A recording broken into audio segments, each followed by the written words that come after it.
What's up, everybody? Welcome to another episode of this podcast, Should Be Played Loud. As always, I'm joined by my co-host, Chad, and today we are talking about the icon and actually really talented film star, American rapper, Tupac. You know him, you love him, you know the story, you know the rise and the fall. But today we want to talk about the films. We want to get into his filmography. With Tupac, I want to say that he's a little bit of a blind spot for me in terms of his music. I remember Digital Underground. And actually, what was that? Is it that Dan Aykroyd movie they perform in The Suburbs? Yes, we will talk about Nothing But Trouble a little bit. Yes, Nothing But Trouble, not The Suburbs. One of the strangest and most disturbing studio comedies ever unleashed upon the public. Oh, yeah. But I will say part of the reason is also that, like, I didn't arrive in the States until the mid 90s. So I think there was definitely, like, by the time that by the time that I got to Texas, and I was like 6 years old, I think that, like, I knew Michael Jackson, I knew Mariah Carey. There were certain things that had crossed over, but gangster rap wasn't quite as prominent at least in Monterrey, like where I grew up. So I kind of learned more about him as I got older, and also just like, there was a lot of like VH1 behind the music, this sort of like styled documentary stories about the beef with him and Notorious B.I.G.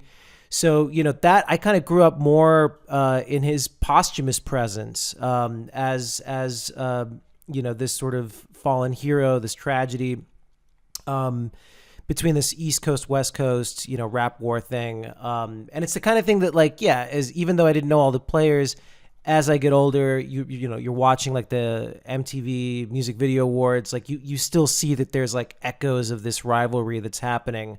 But Chad, yes, what's your exposure to Tupac? What's your background with him? Yeah, same here in the sense that, like, he died, in 1996, so I would have been 10 years old, and that was like definitely a little bit before I started getting into rap. Like, I feel like my sort of hip hop, like, coming online moment was unsurprisingly for a suburban white boy, Eminem, particularly the Marshall Mathers LP, the second album.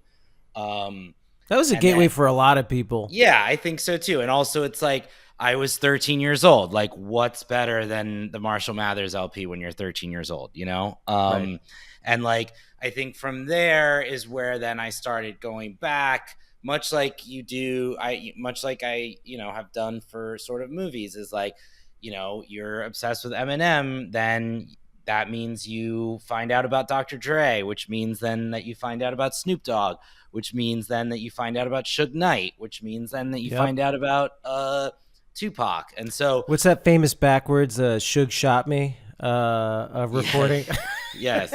We can talk about Diddy and hopefully we won't get sued. Sure. But yeah, probably I know for a fact that I wore out his posthumous greatest hits album. Like, that's sort of what I got, like, which came out in 1998 and sort of collated the best of his, like, four released studio albums during his lifetime. Right. It's pretty incredible. We always see this, like, it's pretty incredible to understand that, like, this guy made all of this music and impacted all of this culture, starred in all of these movies before he, and died at 25. Which is wild. Kind of incredible. Yeah. I will say my brother, I think, was more of a fan, and I remember that I think his sort of his first taste of Tupac was All Eyes on Me, which was his last record, on Death Row.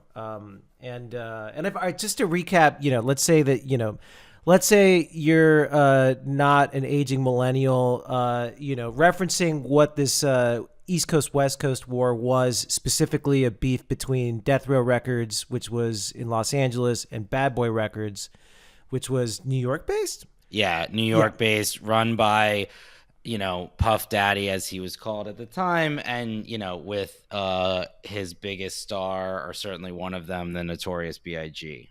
gotcha.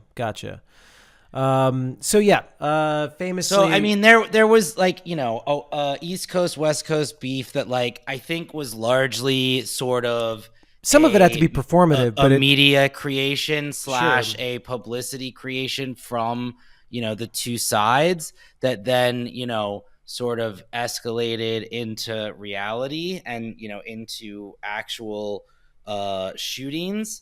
life imitates art. Yep. Yeah, and like I also feel like after Tupac and Biggie died, like there was an immediate string of like true Hollywood story type TV documentaries that I definitely watched at the time, and was sort of fascinated. It's something that it's something like out of a novel. You have these like two rival Dueling factions that houses. are Yeah. all like two houses that are all like have different but intersecting kind of cultures and interests and talent, and a lot of who were friends or still were and then had to not be like Biggie and Tupac were friends until the first time Tupac got shot, which was at a recording studio in New York,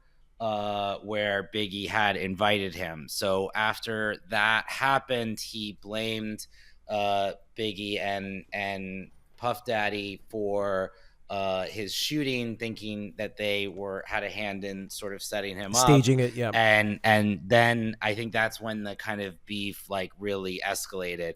And it's not known whether that was in fact a setup or not, or if it was, did Biggie know about it or not. I would tend to think that like it potentially, I don't know, this is all alleged, Yes, but of course. I would guess that like I wouldn't be surprised, given what we know now, if Diddy set him up to get robbed and it went a little too far, and Biggie wouldn't have known about it. That's what I would guess would have Yes. happened. Well, knowing what we do about Diddy now, it Yes. recontextualizes a lot of this stuff. But all right, so enough about what we sort of know about. Let's talk about what we absolutely watched, reacted to, and have a lot of opinions on. So the movies Yes, that we're I think this should be fun because I think we like disagreed on a lot of these movies. So we'll see how it plays out. But yeah. we're going to talk about, we have a big fat episode today because we're going to talk about 6 movies, which is basically his complete filmography.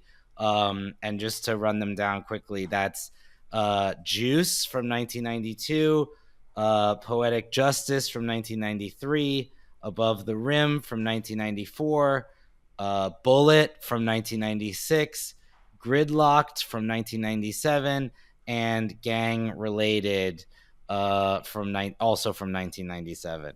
So it's an interesting filmography in a very short period of time. Again, it's like, how do you have time to do all of this? Yeah.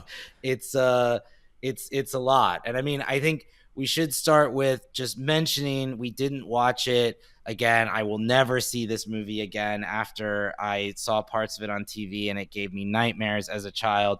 But Dan Aykroyd's 1991 comedy with question marks slash quotes, Nothing But Trouble, his only directorial effort. Oh, I didn't realize he directed that. Yes, thank God. It was his passion project, and is one of the most bizarre and just horrifyingly unpleasant movies I've ever experienced. Tupac has a very small role in it, and I think there's a Tupac song on it. It's like a It's performance of Digital Underground, which is I think Yes, it's the just a yeah yeah yeah. performance of his group. So not really worth noting, other than it's really fascinating that that's his first movie Yeah. appearance. If you ever saw it on Um, Comedy Central or something in the afternoon, it feels like Texas Chainsaw Massacre, but it's not a slasher flick. It's weird. It feels like Texas Chainsaw Massacre 2, Oh yeah, yeah, yeah, and yeah, yes, definitely, definitely. and but has Chevy Chase and Dan Aykroyd in it. Oh, I wish we could talk about that movie, Dennis Hopper. That's one of my favorite performances of his. But Maybe we'll find some way to some to in talk the about that we movie. could because it's basically Leatherface falls in love with like a like a KVRX Austin riot girl. It's like a news, yeah. Oh, So there's okay. in my mind whenever I watched that movie, I was like, that girl probably listens to like La Tigra and Chicks on Speed or something. Like it's just, yeah. So yeah, that's the only I thing I'll say. It's barely, very I barely Austin. remember. I barely remember that movie. I find it deeply unpleasant as Oh, it's well. But very I watched unpleasant. it. Yeah. I watched it on Halloween night, with my buddy Jeff Bowers, and Oh, Jeff. it was the first and last time we ever drank Four Loco. So, That's a great, yeah. for the kids that don't remember, Four Loco was available for a brief shining period of time, which was like a Red Bull full of caffeine and a 40 full of liquor, and really fucks you up. And I think we both drank two of them, and so I have a hallucinatory sort of memory of that movie. I blacked And then out on Four we Loko went once. out Yeah. into the Williamsburg night for Halloween. Oh my So god. yeah, it's a strange memory. I'll say my brief encounter with Four Loko was karaoke on my birthday. I was told I couldn't stand up until I finished it. And yeah, the night, it's literally this weird blur where the night just goes on and on and on, and then I just wake up. So at some point I fell asleep, but in my mind was so active, I just kept dreaming that we were still out and about. Yes, that Yeah. sounds right. Yes, exactly. Oh yeah.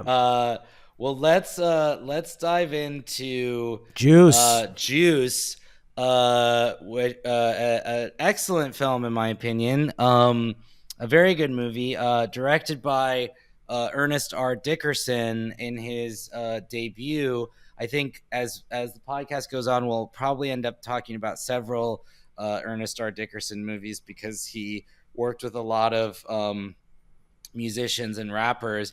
He started out as Spike Lee's cinematographer, Yep.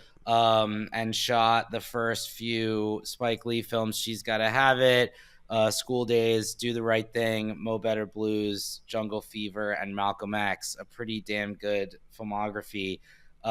Throw in there John Sayles, The Brother from Another Planet, Crush Groove, which I've never seen, Eddie Murphy Raw, Death by Temptation, and really, really good, underrated, like New York black horror movie. The excellent, underrated Jonathan Demme documentary called Cousin Bobby, and then directed this, and then would go on to make Surviving the Game, which is a movie we might talk about someday. Demon Knight, which is an excellent extended Tales of the Crypt episode that got a theatrical release, which is a great horror movie. Bones, starring Snoop Dogg, another movie we could talk about. Ernest Dickerson, real director, real filmmaker. I think an underrated one.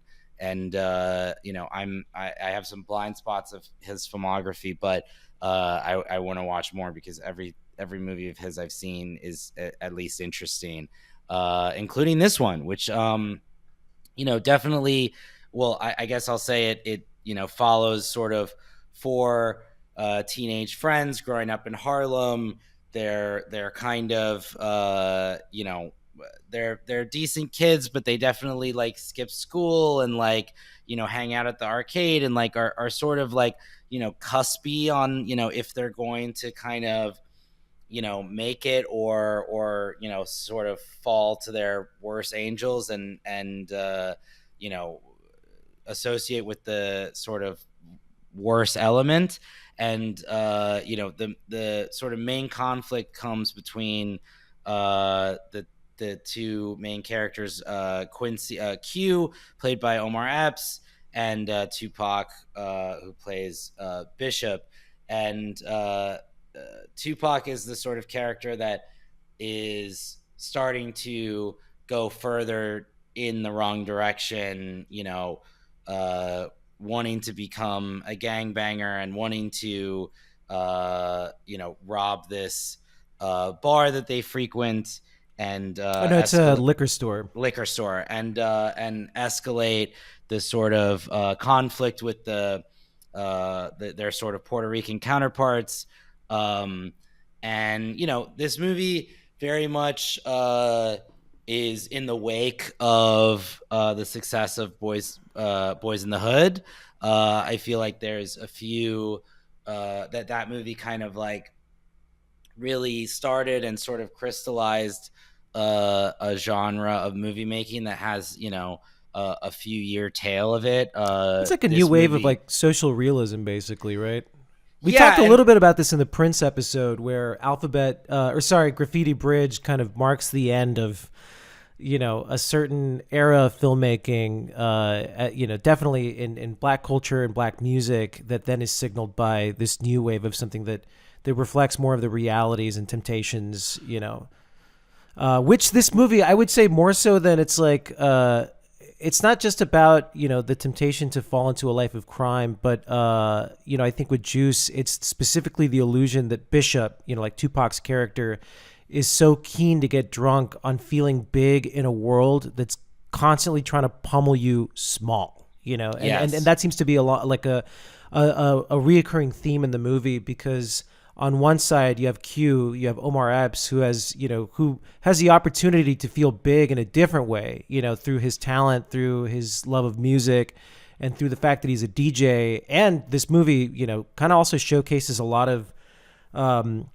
early players and turntablism. You've got like talking heads from Yo MTV Raps. You have a lot of characters. You have Fab Five Freddy, you have Queen Latifah, a lot of great cameos. So Q is the potential to become the next great, and Bishop has similar ambitions, but through different means. And it seems to be about these two things clashing until something goes terribly wrong, right? Yeah, and another movie that this is definitely in Boys in the Hood's wake is a Menace to Society, which I think these three are kind of like the sort of best examples of this genre. I think Tupac, Bishop is so sort of angry in this movie, and he just kind of can't place his anger anywhere, and so it ends up being incredibly destructive to those around him, and then ultimately himself. And it's a product of this world too, right? Because I think the film makes a point of like they're this world, it's presented as everyone is hostile. Like the parents, Bishop, like it seems like the parents have hostility, the teachers, definitely the neighborhood, like Puerto Rican gang, so they and even like Queen Latifah has to like flex serious attitude to like put the phony DJs in their place, which is a great small performance from her. But this film has this like high altitude, like keyed up performative masculinity in all the performances, but it's out of social and arguably actual survival, right? Yes. And I think it does a really excellent job of sort of... Sorry, guys, that background sound is the new motorized litter robot that my brother got for his cats. So just ignore that. The Roomba 2.0. It looks like the pot. It looks like the floating pod in 2001. It's insane. Wow. But yes, amazing. So yeah, I mean, I think the film does an excellent job of sort of like showing these dynamics of young masculinity and kind of how they can evolve and clash and play out sort of in these ways that like it you turn something a little bit to the left one way and like none of this might have happened, and it feels very authentic and lived in, and yet it is just like excellent Hollywood storytelling as well, which is what I think Boys in the Hood does so well too. But like I This one has more texture, I think. Yeah. And so I think a lot of that is obviously, having it take Well, place it's in also New New York. York versus LA in a way too, so it does like feel grimier, like for that reason. And there's also some excellent fits in this movie. Like I had to look up the costume Yeah. designer, Donna Berwick. Again, another Nice. Spike Lee collaborator. I think she started working with him on Mo Better Blues. Gets her break assisting in the costume department on that film, but then Juice is like her first like bona fide solo credit. Oh, very cool. Yeah. I'm sure she came up under Ruth E. Carter then, I would Yes. imagine. Yeah. And yeah, I mean, I think this is a very well-made movie. Like, it had been on my list for a long time. I saw it for the first time only, maybe about a year ago. And was pleasantly surprised by how good it was and well made. Also edited by another Spike Lee collaborator, Sam Pollard, who was my documentary teacher at NYU. Shout out Sam. And it I think that it's also a great Omar Epps performance, who I think is always really good and is and was underrated. underutilized in Hollywood, man. Like I recognized him from Brother, that Takeshi Kitano movie. But it's funny because I was trying to look up more stuff that he had been in. This is such a small side tangent, but Love and Basketball is like the masterpiece that he's in. Totally. I also think that like The Wood is, I think, really popular among as like a black movie that people love. I've never seen it. And then he's definitely like a working actor. He's had a big career, but I feel like there was a hot moment where he was kind of in these bigger like Hollywood, kind of block, because I think he was also in was it I Know What You Did Last Summer, or am I completely hallucinating? Oh, I don't know if he's in that, if that's him in that one or not. I mean, he definitely he had like a prominent role in ER. I don't think that's him in I Know What You Did Last Summer, but he's in Major League 2. He replaced Wesley Snipes when he asked for too much money for Major League 2. And nice. But yeah, there was definitely like like he's in the Mod Squad, which was yes. sort of like okay. failed, Yeah. Okay. Sorry. I was just I was conflating like just like a hot young MTV cast. Yes, Mod Squad. He's in He's in it with Giovanni Ribisi. Yes, and Claire Danes. Yes. Okay. A movie I saw in theaters for some reason. I guess because it was 1999 and I saw everything that came out. There you go. But Love and Basketball, if you've never seen it, is a really excellent film and is a great romantic drama centered around sports, and he's great in it. But let me ask you this: you know what he was in? Did you ever play Def Jam Fight for New York for the PS2? No. So when I found this out, I had to this was something that was like so sufficiently memory hold in my brain, because I don't remember ever playing it, but I remember watching. This is so fucking dorky, but if you remember the channel G4, yes, I remember watching the Gamer channel. Yes, I remember watching a review for it on G4, and it was very like the game was very post Fight Club, because Fight Club had its own game. That was also actually no. Yeah, how is there a Def Jam fighting game? Well, all right. So, in the wake of Fight Club, and there suddenly being this like boon in like underground fighting games, they made a Fight Club game. You can play as Fred Durst, and the game sucks ass. I think you can also play as like Jared Leto's character. There's a lot of sort of like vague, like they couldn't quite get the rights for this person. But okay, so Def Jam Fight for New York. Omar is a playable character. So is, check this shit out, Snoop Dogg, Method Man, Redman, Warren G, Exhibit, Busta Rhymes, Redman, Ice-T, Fat Joe, Ludacris, Lil' Kim, Carmen Electra, Danny Trejo, Bubba Sparks, Ghostface Killah, and randomly Henry Rollins. They needed a token white guy, so I guess, and he seems pretty Fight Club. A special episode on this game. Oh my god. So yeah, it was that was a fun trip down memory lane of just like, right, this game existed, and I talking to a few friends of mine that played it. That game fucks. It actually like it's the gameplay mechanics of it were apparently very well made and made by people that also made some pretty popular like WWF games of that era. So they did it right. I mean, I think if you're gonna blow that much money on the IP and getting these people's likeness, you probably also want to make a decent game. So for anybody that has like an emulator, play some Def Jam, Fight for New York, watch Juice. In appreciation of Omar Epps.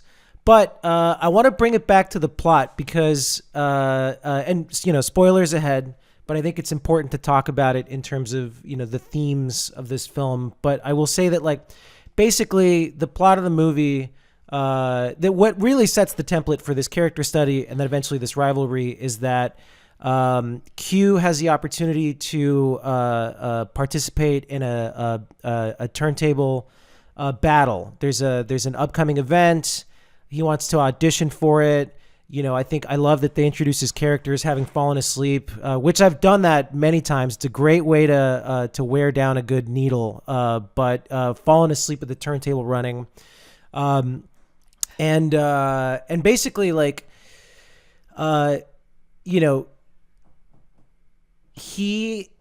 it's funny because like his friends kind of suck, despite the fact that like the only real villain here is Tupac's character. But like poor Q, like one day, what's Tupac's character's name? Bishop. Yes, Bishop. There you go. So the movie starts with Bishop about to get roughed up by these guys that obviously he's not going to back down to. He loves to talk shit. His friends step in. They have his back. The fight disperses, but from then, Tupac's whole, or Bishop's whole day is kind of ruined. He's sort of ruminating on the fact that, like, that he feels small, and he says, like, I know I ain't shit, right? There's a scene where he finally kind of blows up. And despite the fact that you get these really dope kind of like textural New York scenes when they play hooky and they go walking around, they go to a record store, which I made a note that I thought it was really funny that of the records they're distracting the clerk to steal, that the one that his friend tells him to put back and just kind of goes like ugh is like a Roy Ayers record, which is actually like probably Roy Ayers is like one of the more sampled names in hip hop. So I thought it was funny that was like the record they put back. Anyway, but then they're watching TV. I don't know the movie. It's some old gangster flick. It feels like it could be like Little Caesar or something like that. It's White Heat, so it is James Cagney. Okay, I recognize the actor. I didn't recognize the movie, which is important because that is the movie that sort of ends with the gangster going down in a blaze of glory and on fire and in the top of this building. So like it is kind of. It is like foreshadowing for sure. Right. So Bishop wants respect. Bishop wants juice, basically. That's what juice is in this movie. That's the sort of thing that everybody's after, and it's basically like a stand-in for clout or influence or respect.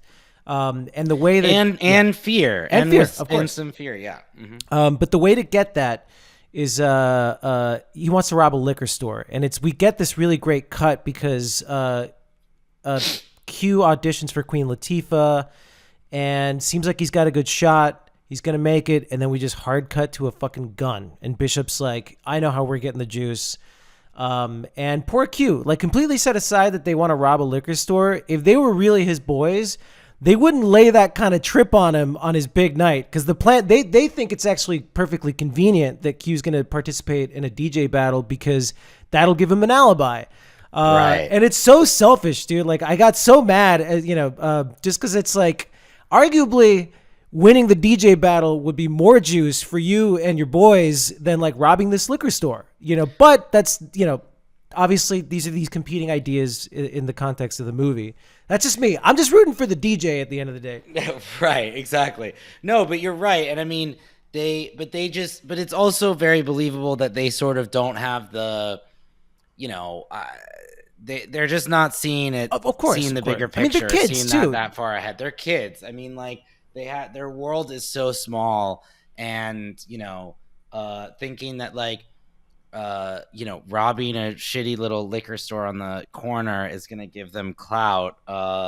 It's a sort of, it's a sad commentary on their sort of existence, but yeah. They become kind of, hell bent on doing this. Yeah. So they pull off both, Q, and again, you get some great cameos, and you get some great cameos in this DJ battle. Like I said, some early figures from Yo MTV Raps. But then,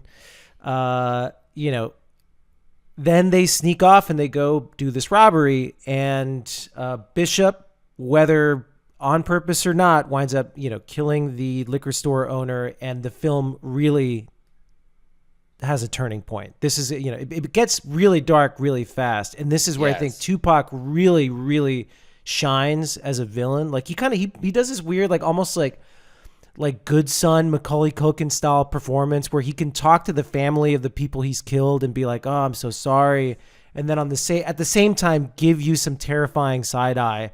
Yeah. And the moment that the double cross one of his friends, or the double cross shot where he winds up killing one of the friends from the group, and then Steele, who's like this like kind of more like overweight character, he starts crying. Also great performance. Tupac just tells him to shut the fuck up. Now we're all in this together, and suddenly the remaining members of the friend group are stuck between a rock and a hard place.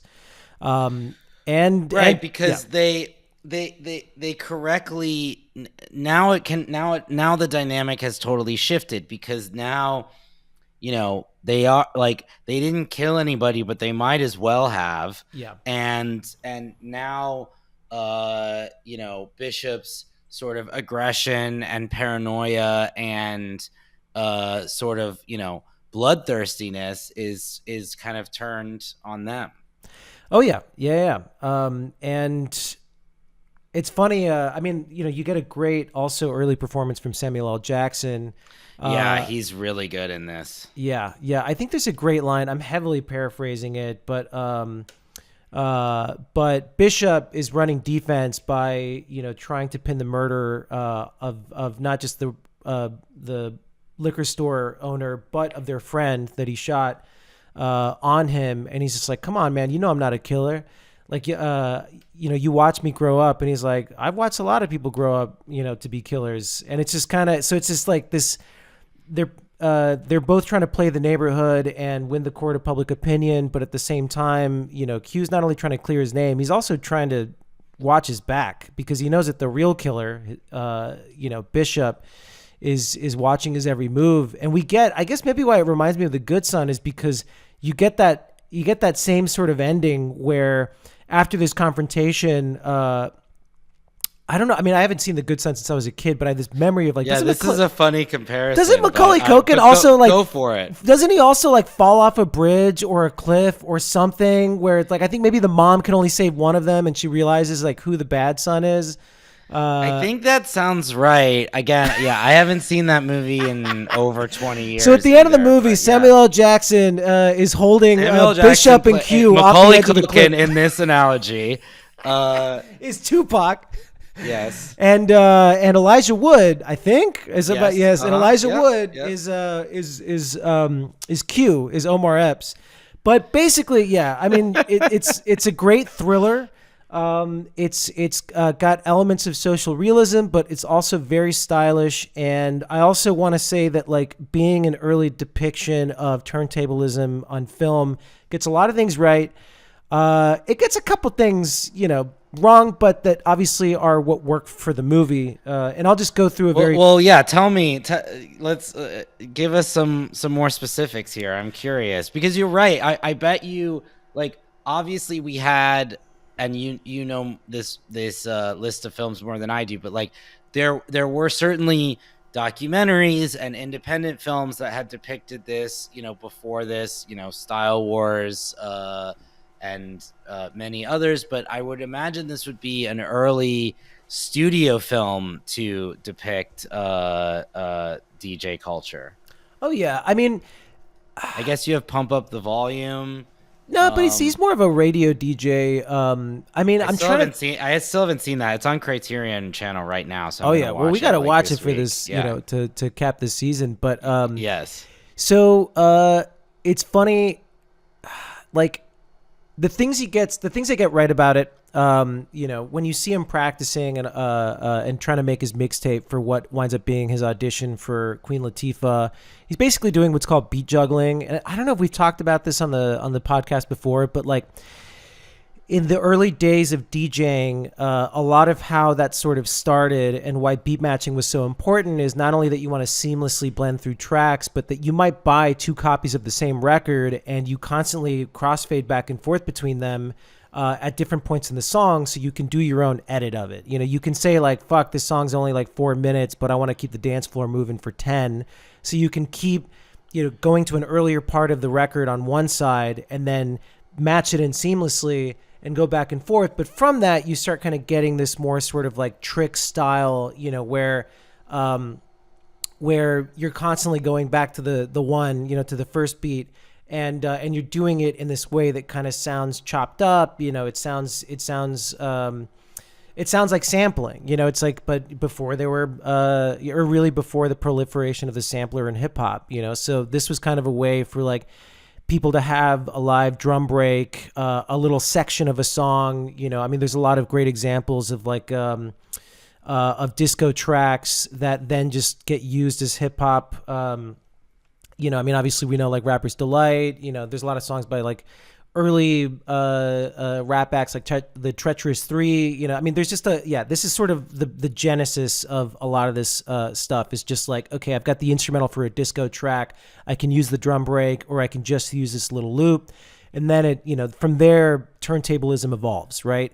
The only thing I would say is that the tape that he makes for Queen Latifah is like, there would really be a lot more content going on than just sort of like, just the scratching part of it. I think a lot of like, especially New York DJs from that era, there's a lot of like samples, you might get these weird little sound tags, these IDs, like a little clip from a movie or some, like just somebody, just like a cool vocal sample, and then you'd get a lot of songs sort of mishmashed, and it's more about the presentation of the music and how you're sort of combining it than just purely your ability to scratch it.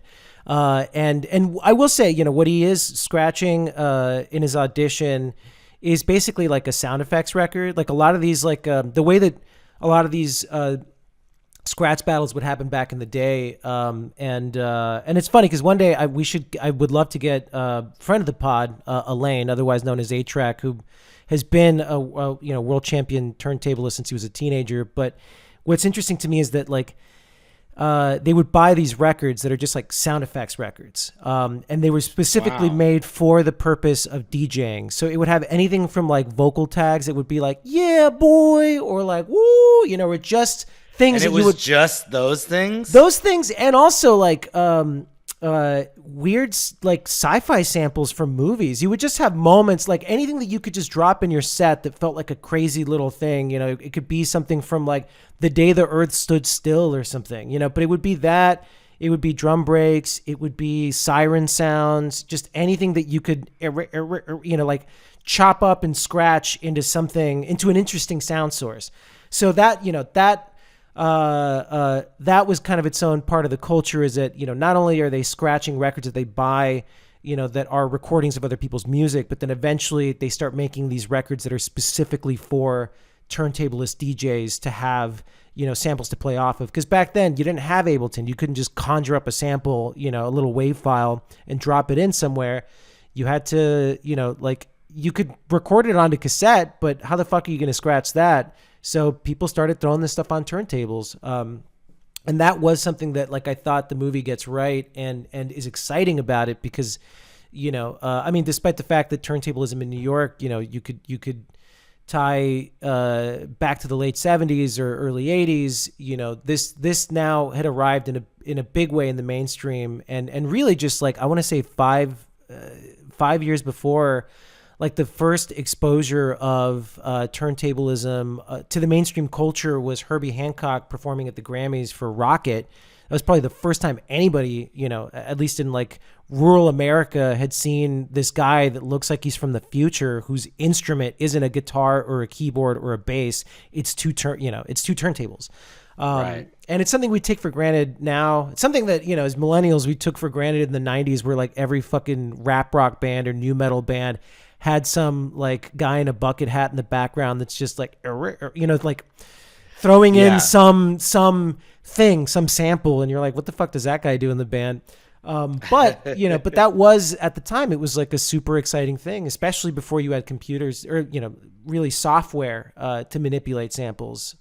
It takes for granted that everyone in this world knows about this and cares about it. You know, and it's popular. Seemingly weirdly, except for his fucking friends who can't. Right. Except for Q's friends who don't understand because they're too busy chasing the juice of the liquor store. Yeah.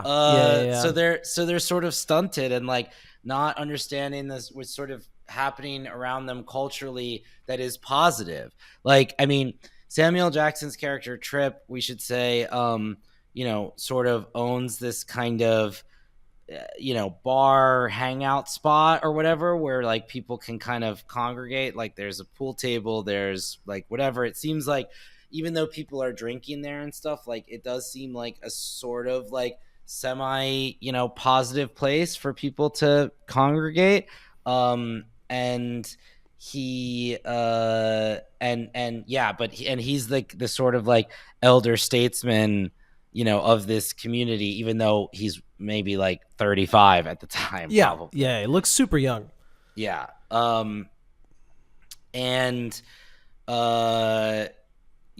We should say, the ending of the film, is, it's ironic. It's disturbing.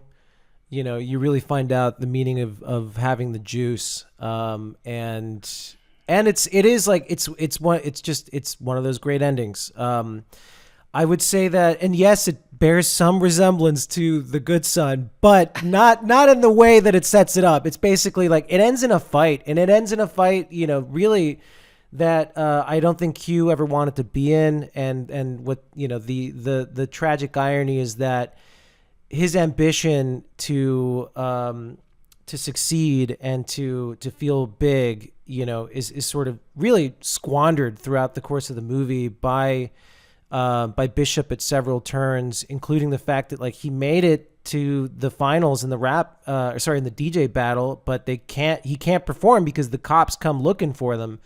And then, eventually at the end of the film, they have to fight it out, which ends in the accidental death of Bishop, which there's that really fantastic last line where, one of these sort of side characters from early in the movie is like, well, he looks at Q as he's walking away from the fight, and just says, you got the juice now. And it's not something he ever wanted, and it's all there in his expression. If you haven't seen this movie, sorry we ruined it for you, but you really should watch these in advance before you listen to the episode. Secondly, we'll be especially if the movie's good. Sometimes, yes, some of these are kind of pieces of shit. That's Although I will say. I will say that, like, actually this filmography, I think that, like, each one of these movies is like worth watching.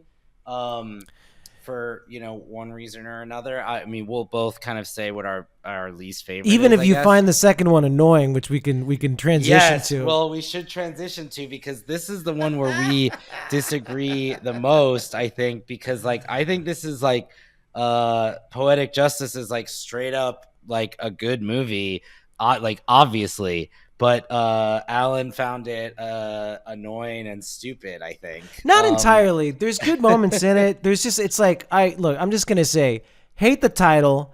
Doesn't actually contain any instance of poetic justice. It's literally just about a woman named Justice who happens Who's to be a poetic. poet? It's a fucking come on it's now. a play on words, man. It's like yeah, I don't know. It feels like a very silly, like somebody had the title before they wrote the script. Okay. Well, we'll say so. This is Poetic Justice from 1993. Is John Singleton, who we've been talking about obliquely throughout this episode. His second film, his follow-up to his sort of like smash debut, Boys in the Hood, where he became the youngest and first black, the youngest Best Director nominee ever, and the first black one, which is insane that it took until That's a pretty dope 91 for that to happen. Do the Right Thing came out in 1989, folks.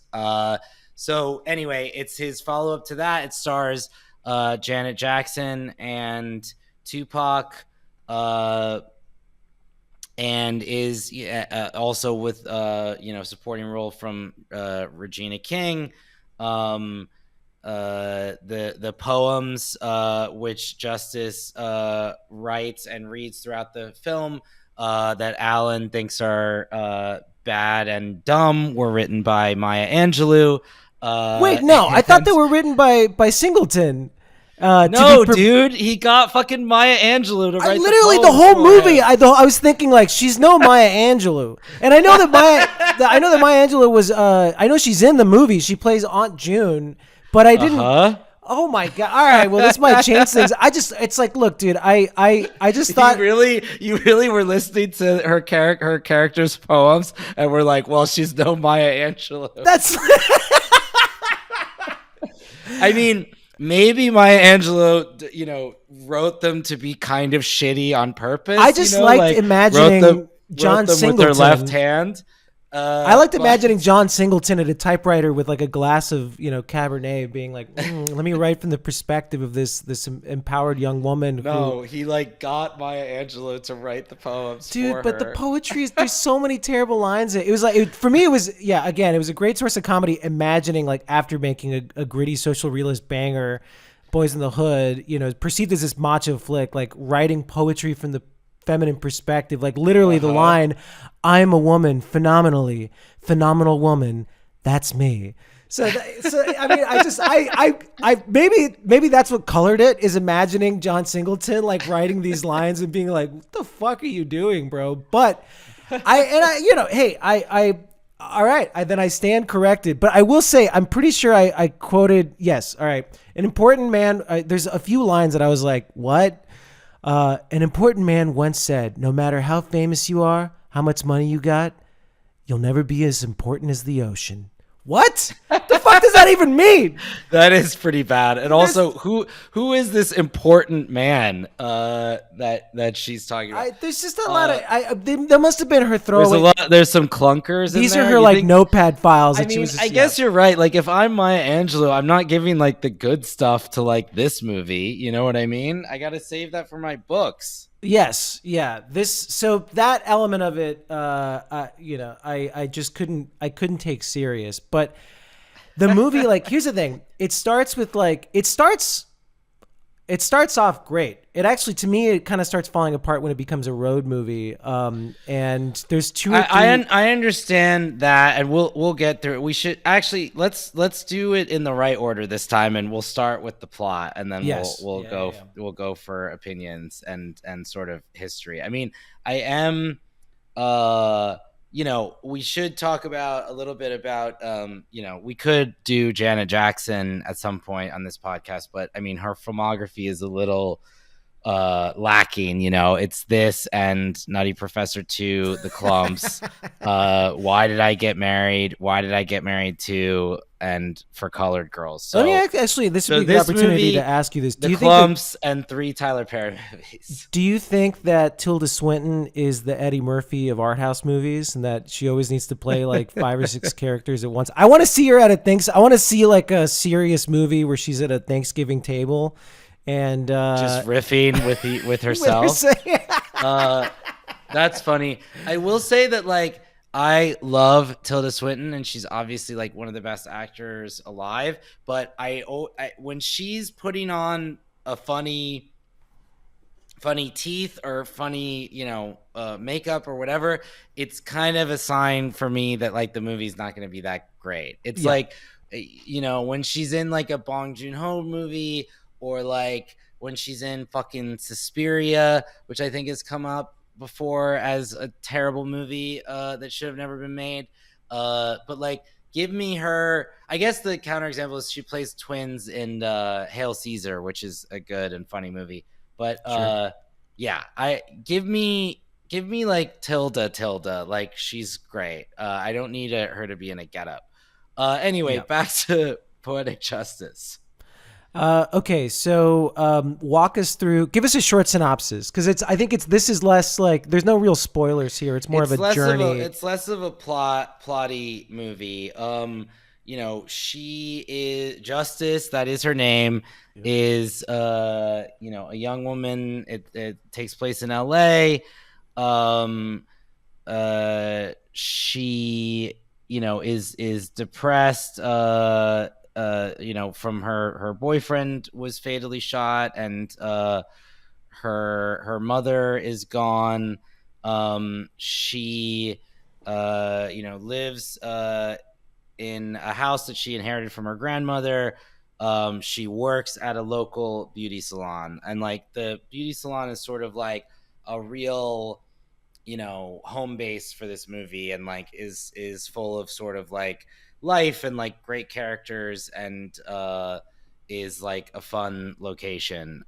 She meets there's a postal clerk that played by Tupac named Lucky, and he shows up and flirts with her. Their meet cute is insane. That whole like "you smell my punani" routine is wild. Oh, There's some pretty crazy dialogue in this movie, which that I want to think Maya Angelou wrote that. But sorry, continue. You might be right. He also has tragic circumstances around his life, and they sort of like bond over this. He has a young daughter that he had to remove from his former girlfriend, who was spiraling sort of on drugs.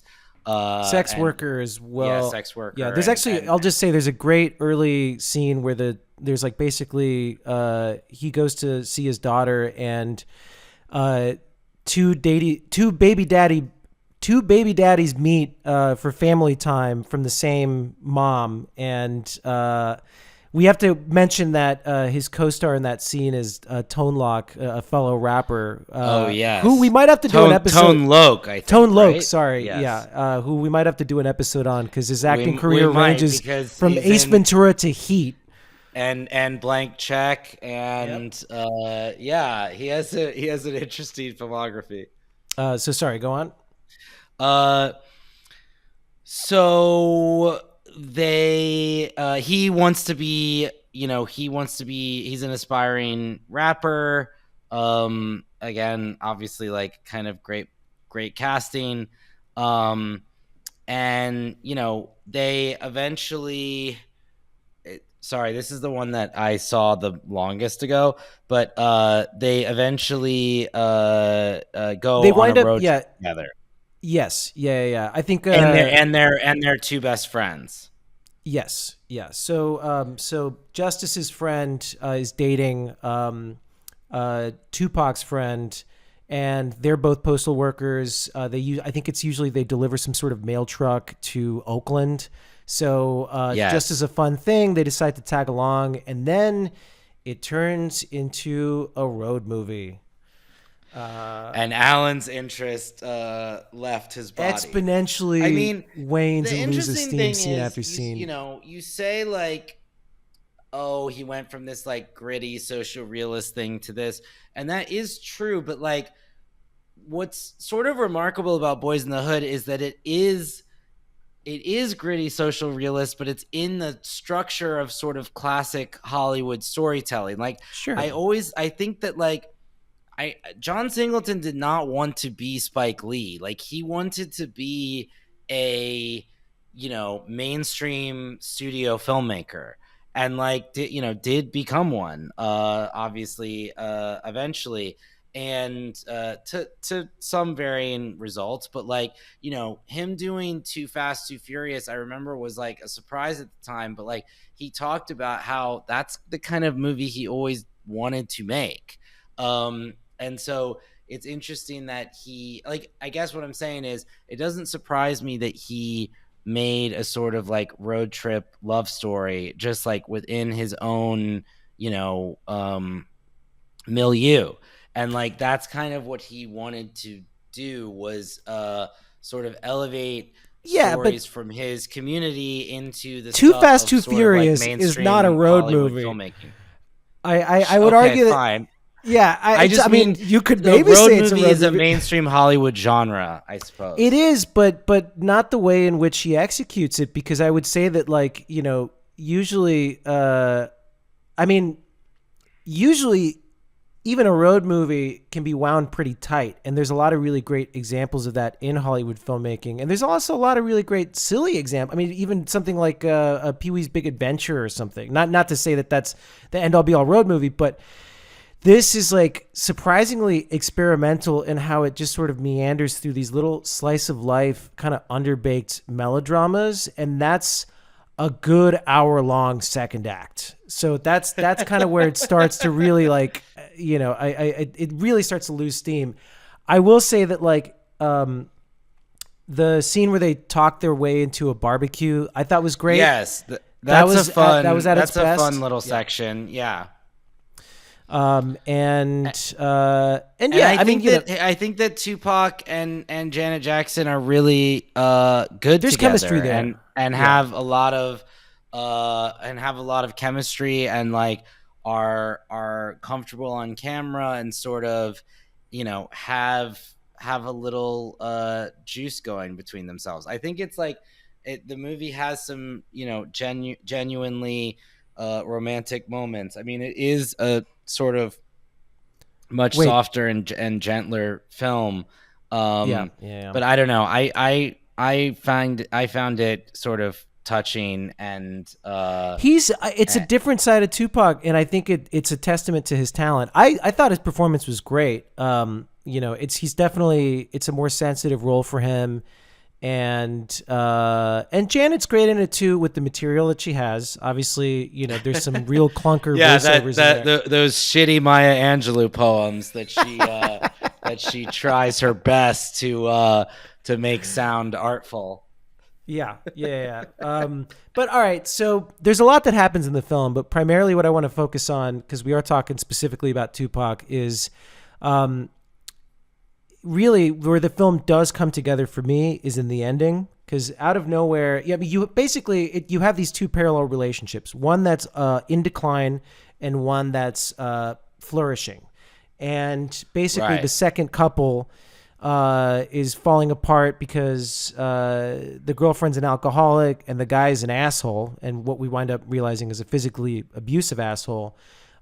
So Tupac and Janet's character, Justice, despite the fact that they hate each other in the beginning, you do have this sort of inverse narrative where by the end, they start falling in love, and what kind of pulls them away is this sudden tragedy out of nowhere when they finally get to Oakland.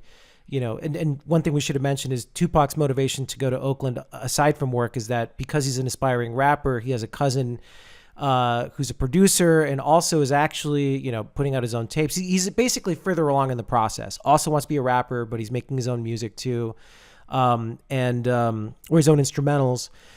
And Tupac wants to go jam with him for the weekend. So sadly, when we get to Oakland, Tupac drives into a crime scene to find his cousin dead, and who obviously we had set up early in their film he was going to work with, and it's a tragedy because it seems like this is something that he seems to be genuinely excited about as a new creative outlet, and the part of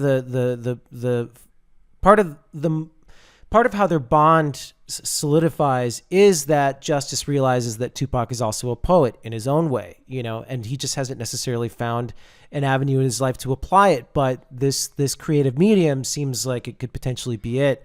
And, one of the few genuinely good scenes is like after he drops off the girls and the mail truck goes back, he goes to his cousin's studio setup, fresh after he's died, and listens to one of his demos and starts crying. And he's like bobbing his head in tears.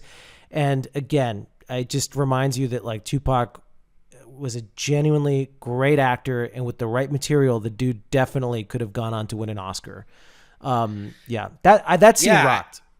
Yeah. I mean, I think that it's even just right out the gate between these two movies, he really proves that he's like, a real actor. I mean, we'll get to kind of how he goes from here, and I do think that there's a sort of interesting parallel between, his kind of earlier music that was more sort of sensitive and political, and then his sort of evolution into more hardcore gangster rap, and how his filmography like also kind of reflects that a little bit, even though obviously in Juice he is playing like a gangster, an aspiring one, but it is with a lot of sort of nuance and tragedy and pathos and psychological understanding, where sort of in later movies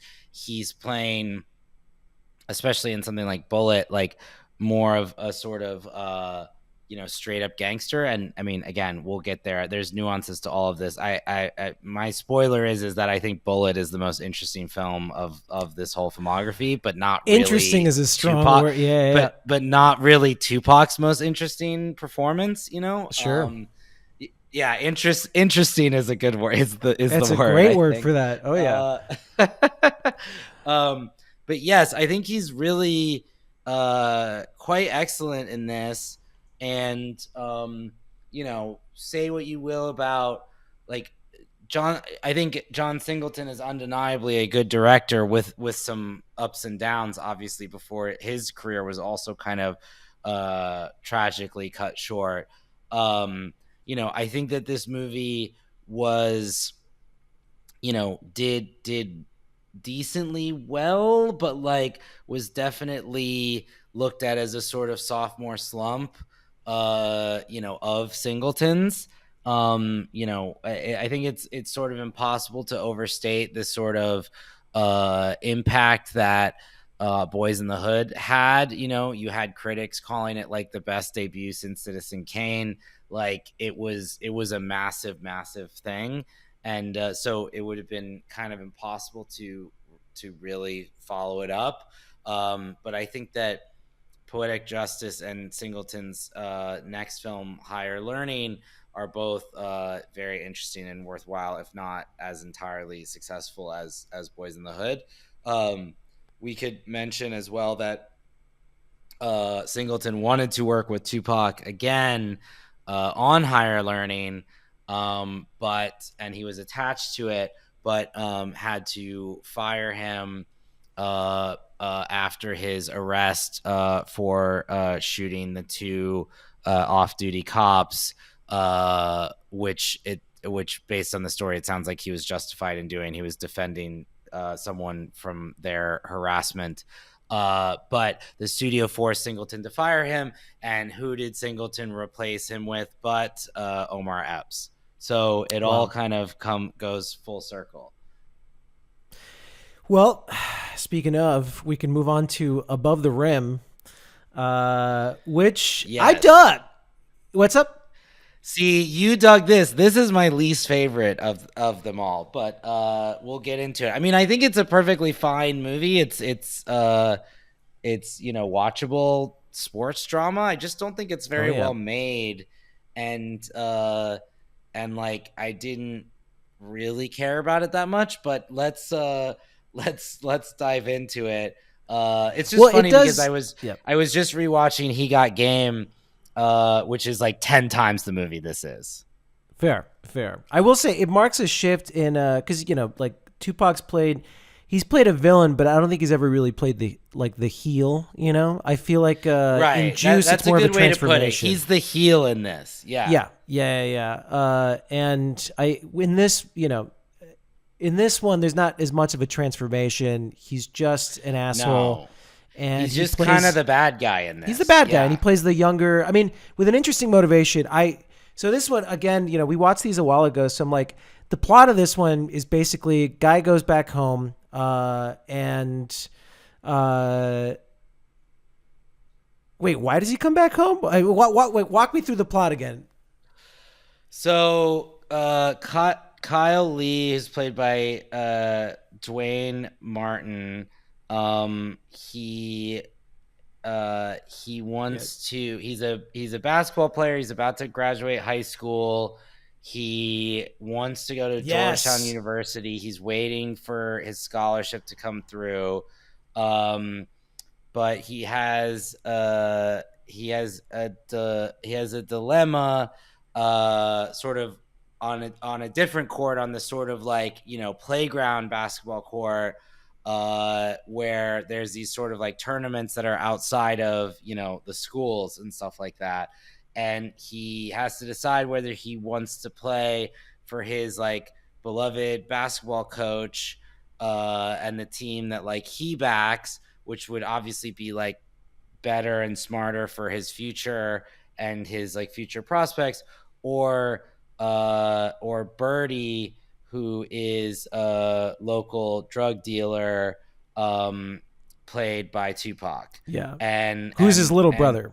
And then Tupac's little brother is a guy named Shep, played by an actor just named Leon.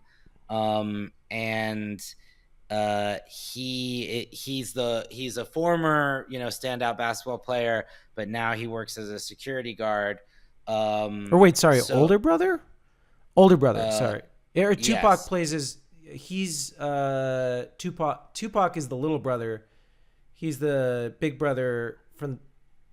I think that's correct. Okay, yeah. Because after he left, basically Tupac has resentment that he was left alone to take care of their mother and to find a way to make ends meet, and basically just decided that a life of crime was the best way to come up, and demands respect from this protagonist as a result of it, where he's just like, I think in the beginning he does try to be somewhat ingratiating, and given that like this dude, the security guard character, like just couldn't give a shit, has no real interest in engaging with him, and probably for due reason, but it is like it kind of sets things in motion. Like Shep is basically just kind of like lost since what he perceives as the death he caused, and in part because of an arrogance for the game, which does play into the plot. It does wind up kind of becoming sort of a device for how the new character, the young gun that he winds up sort of inadvertently coaching, has to get over and overcome if he's going to be able to get anywhere in this game. And then Shep is sort of like intertwined in many different aspects too. Like Kyle's mother and Shep have a thing, which like also sort of is part of the conflict. Yeah, I gotta say, it's gotta suck for your mom to finally start coming to your basketball games, but it's because she's fucking the security guard. Yes, Yeah, that would suck. That would suck. And then you have Flip, played by Bernie Mac, who's really great, who's a homeless drug addict, but was also Shep's former friend and teammate. And we sort of like get a sense of like the history of this community and like how quickly and far things can sort of fall apart, Right. And there's a really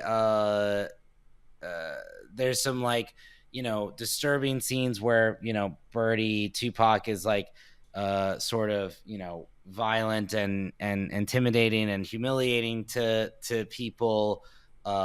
He sort of randomly murders Flip one night. um and eventually their sort of conflict evolves into Shep challenges Kyle to a basketball game, where he wins, where he's kind of trying to teach him a lesson about himself and about sort of his game and Well, and maturity. not just that, but through this weird like Oedipal struggle. Right. Because one thing to say, it's like not to underplay the fact that like Kyle just thinks this guy's the fucking janitor or something. He's just sort of, Right. this guy's just sort of Yes. living in the background, doesn't take him serious, and also a very kind of, I mean, in the film it's supposed to be serious, but it does play a little bit funny. But like part of how Shep, deals with his trauma is that every night he's out, in this public court pretending to play with his dead friend, and he's just Right. like, what, Yes. what you get, like he's just sort of still intimidating him. And I mean, it's an interesting choice. It definitely, to me, played a little silly, but I could see where they were going with it. But it's crazy because they make all these this movie does have some strange subtext, because there's also in the beginning of the movie, like, Kyle kisses his mom, I think, like leaving for school, and she says like, you think you can kiss me anytime you want? And then later when Shep starts dating her, she says the same thing, and that mirroring scene is just wild, because one is obviously this like innocent, playful, she's caught her off guard, and then the other one is this guy moving in who kisses her because he wants to be with her, and that definitely adds some weird subtext, because when they do finally duel and decide and play together, really, like, obviously, Shep is doing this with the intentions of like finally seeing the potential, and in the beginning, him feeling like he's this misanthrope who accidentally caused the death of his friend by sort of bullying him into playing this game, and it's not until this sort of like John Madden coach, sort of character sort of throws him out of that mindset, or helps throw him out of that mindset, and says like, you owe it to this kid, he could be the next big thing. So now he has to bully. It sort of mirrors the opening scene. He's got to bully this kid Kyle, but it's to teach him to get out of his own head and not be so fucking arrogant. And they're playing for, like, I guess, bunks, which it's like they keep saying like, play for bunks, and I didn't know what the fuck it was, but it's some kind of weird like homoerotic subtext where it's just like, basically They're playing for Jews. No, but bunks, I looked up what bunks is. No, bunks. What's bunks? Bunks with like two O's and NKS. Bunks is specifically, if I beat you, you need to like fucking bend over against the fence, and I'm gonna throw this basketball into your ass as hard as I can. So it's really, like, yes. So that's what. Yes. So, but they never do this in the movie, do they? They don't. No. He threatens to. He's like, yes, I do remember this happening. At least I think I do. But basically, maybe this is just the movie I wanted to see. I don't know. But no, he threatens to. He's gonna like throw the basketball at him as hard as he can. That's part of it. Is like, it's basically, you're gonna take licks if you lose. And Bunks is like, yeah, throwing the basketball at this dude's ass, and I think he winds up not doing it. But yeah, just a couple of weird details in this movie that I picked up on. That were just like interesting flourishes to throw into this film. And I will say, I mean, it basically becomes a sort of like, join the gang life versus like stay in school, Sure, like sure. rivalry that is sort of, or push and pull that is sort of represented in street basketball. Yes. Like Birdie wants Kyle to play for his team, but like And to they clarify, play for his team for a tournament that happens at the end of the movie. That's like, it's not. I guess it's like unofficial neighborhood thing where teams from high schools, but also just from the neighborhood, come together and they rip over the course of like a day or two, until there's a champion. And yeah, I guess the whole thing is that Kyle is being seduced into being part of Birdie's gang, and Birdie constantly emphasizing that there'll be a lot more in it for him than if he just is a square and says no to drugs and stays in school, whatever the kind of after school feel of this in its weaker moments. But I will say it doesn't even really wind up like kind of paying off in that way, because like the whole film, Kyle is being watched by this Georgetown recruiter, and he's slowly blowing it because he's letting his interpersonal dramas and his arrogance kind of get in the way of him like playing at his best.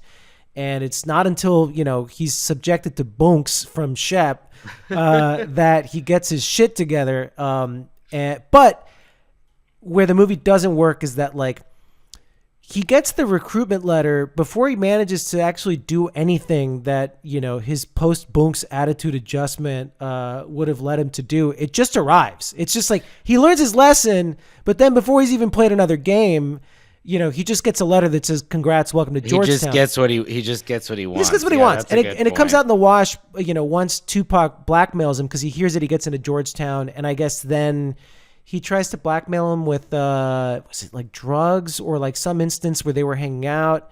Because I think is that it, or that he sleeps with a prostitute? There's some blackmail element in it.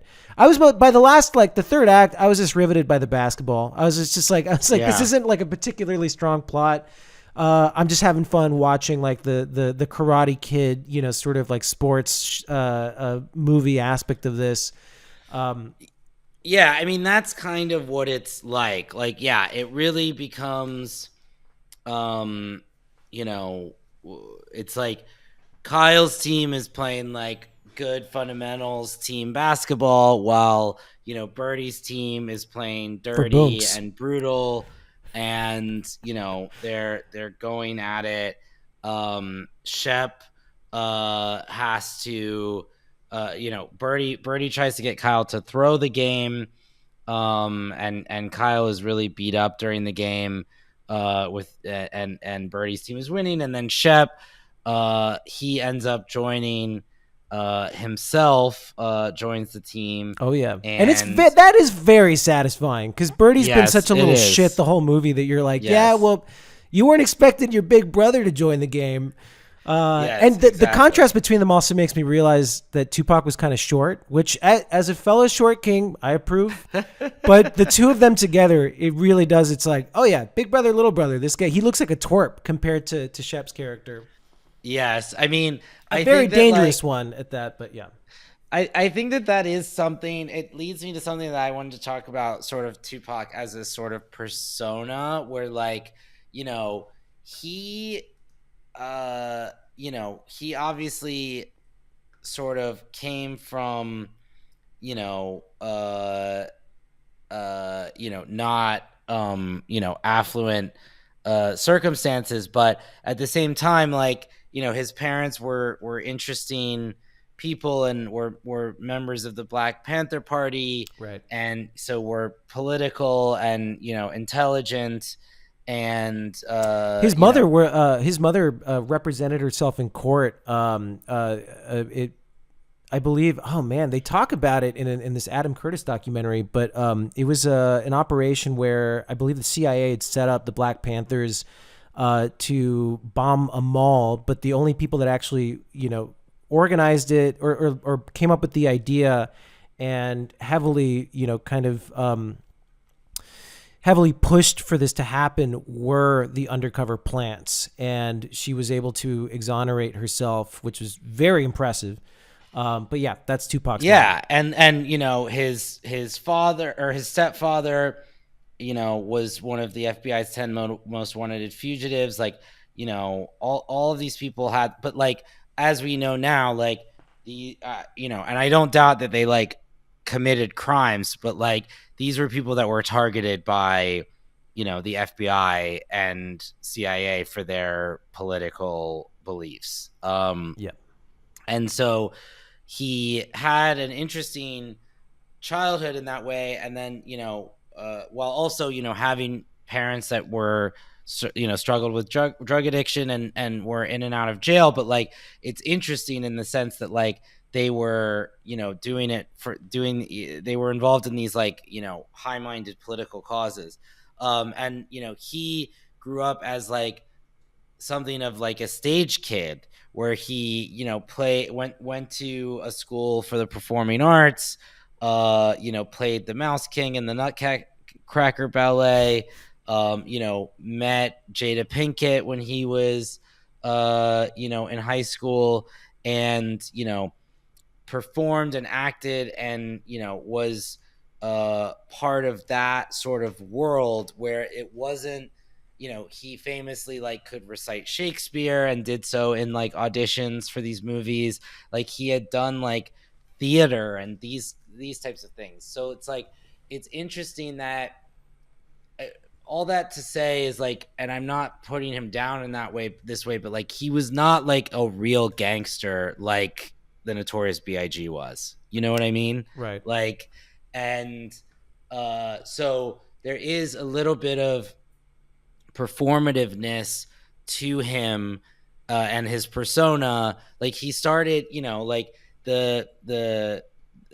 his first group, what were they called again? Oh, Digital Underground. Yeah, Digital Underground was like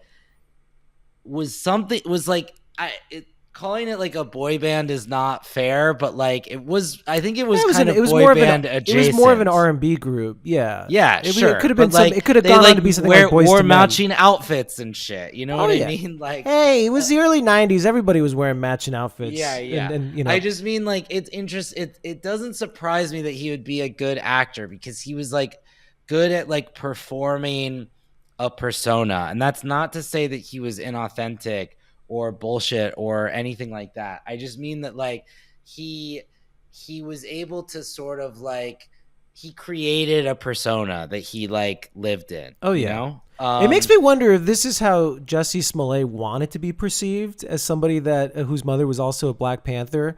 Cause it was like, I feel like, sorry, I just watched the documentary that dropped on Netflix, so it's like it's back on my mind. Oh, did they do a doc about his like?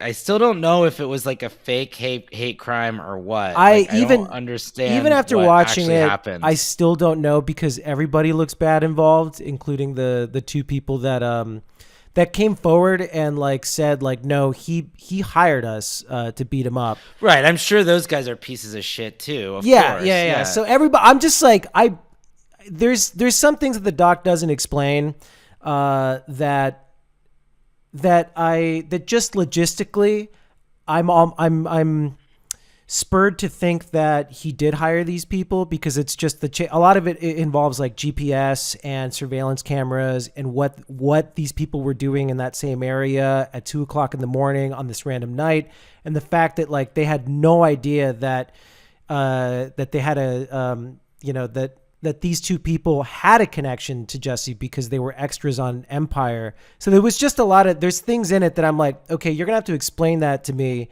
in order for me to let Jussie off the hook. And the movie, I think it's been reviewed as a sort of like perceived rehabilitation of his image. But the movie still he's interviewed in it. I'm reading about this now. It's funny because it's called The Truth About Jussie Smollett, but it has a question mark at the end of. No, I know. So like you were going to use the Dave Chappelle pronunciation. You were about to use the Dave Chappelle pronunciation of Juicy Smollett. That's how I thought his name. I don't know how to pronounce his name. Same. I saw like one episode. I saw like a few episodes of Empire. That's all I know him from.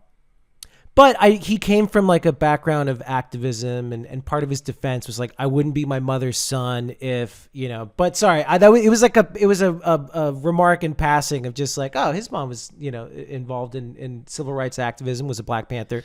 Sure. So anyway. That's the type of thing you say when you're lying.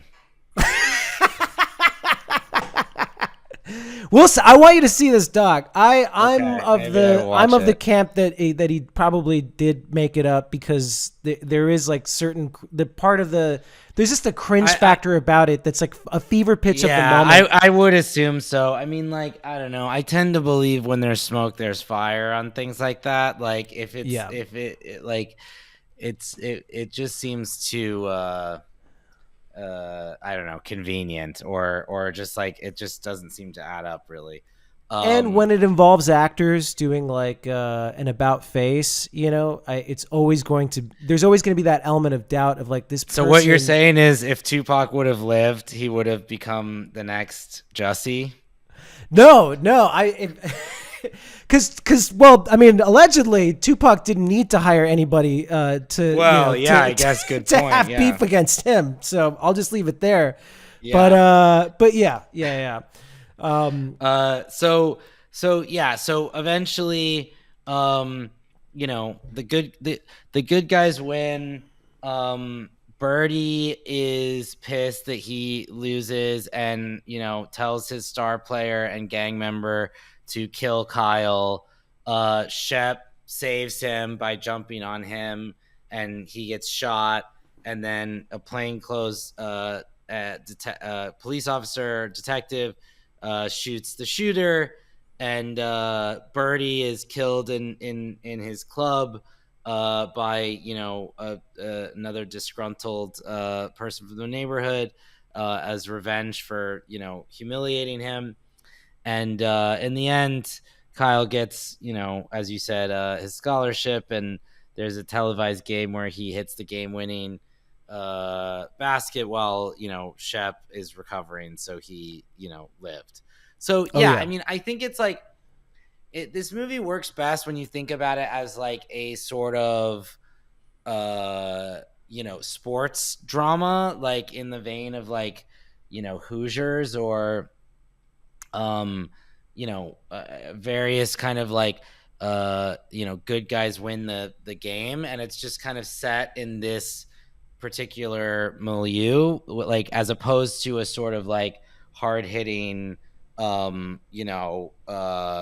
gangster movie like Juice. Like I think it's much more of a sports movie than that. Oh yeah. If you go in, it ends very gangster, and it has a very foreshadowing ending too. Because we didn't mention this, but Marlon Wayans is also in this movie, and he kind of plays this like young would-be lackey who hangs around Tupac's gang or Birdie's gang, and is always the butt of the joke, is always kind of like verbally abused, is always sized up.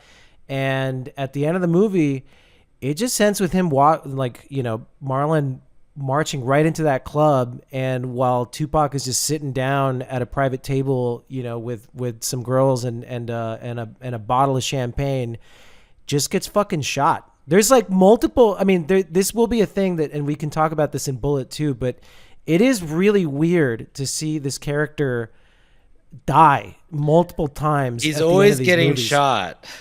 Yeah, shot or thrown off of a rooftop, or having his throat sliced. But it's this thing that seems to be this concurrent. We're watching his death over and over again, and it's eerie. It's eerie knowing now what we know about him. But that one in particular felt kind of nuts, because it's just like it ends with just a gang shooting. Right. But we should let this one lead us into Bullet, which I think will probably have, next to Juice, the most to talk about, because as a cinephile, there's just like the names. Because this movie is fucking insane. It's insane. It feels like a fever dream of things that we, what's like drug movies from the 90s and the early 2000s. But actually, the movies feel like they were made on drugs. It's loose. It's bizarre. It's nightmarish. But also cinematography, like it's kind of good. Yeah, Question mark. yeah, you could argue that. Like Yeah. it's made like this is the thing. So I mean, we'll get into this, but like this is Mickey Rourke at his at one of his major valleys in his career. So this movie was directed by a good director named Julian Temple, who made the great rock and roll Swindle, which is maybe a movie that we will talk about at some point, which is about the rise of the Sex Pistols. Yeah. Um, and was a very involved music director, like made a lot of like music documentaries, short films, music videos, worked with Bowie, worked with the Kinks, the Rolling Stones, uh Duran Duran, Janet Jackson, Neil Young, Tom Petty. Like he, was a real kind of like art music filmmaker. He also directed, a kind of well liked cult comedy called Earth Girls Are Easy, which I've never seen. I've seen that one. It's actually pretty Okay. good. Yeah, people like that. He made another movie that I haven't seen called Absolute Beginners, which is like a British musical film. Which, by the way, if you're a Goldblum fan, Goldblum flirting with Earth Girls Are aliens. Easy, right? Yes. Yeah. I mean, in The Fly, he's the alien, but it's flipped. Right. And yeah, shout out to Catho So TV. I think I watched that one like drunk at 3 a.m. or something. But go on. amazing. So he, was hired to direct this, uh, by Mickey Rourke, who co-wrote the screenplay, which explains a lot. Um, Mickey Rourke seems like the kind of guy that would type a script with just his 2 index fingers. I can't imagine him yeah, with I like can't imagine him actually writing something. I could see him now with like Final Draft open and his like little miniature dogs and kind of sort of. Okay, so there's a great interview with Julian Temple about this movie by a friend of the show, Steve McFarlane, who is a like critic and programmer in New York that programs for like MoMA and for the Spectacle Theater.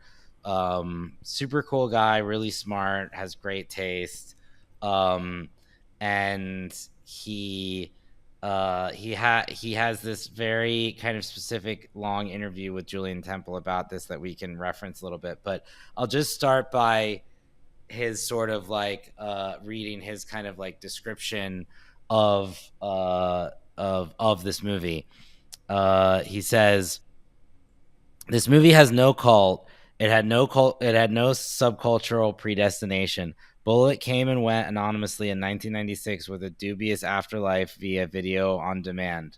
What happened? How did this macabre, queer, curious, ugly duckling, credited to British filmmaker Julian Temple, the de facto sixth Sex Pistol, who made his name directing Dayglow music videos for Sade, Culture Club, David Bowie, and countless others?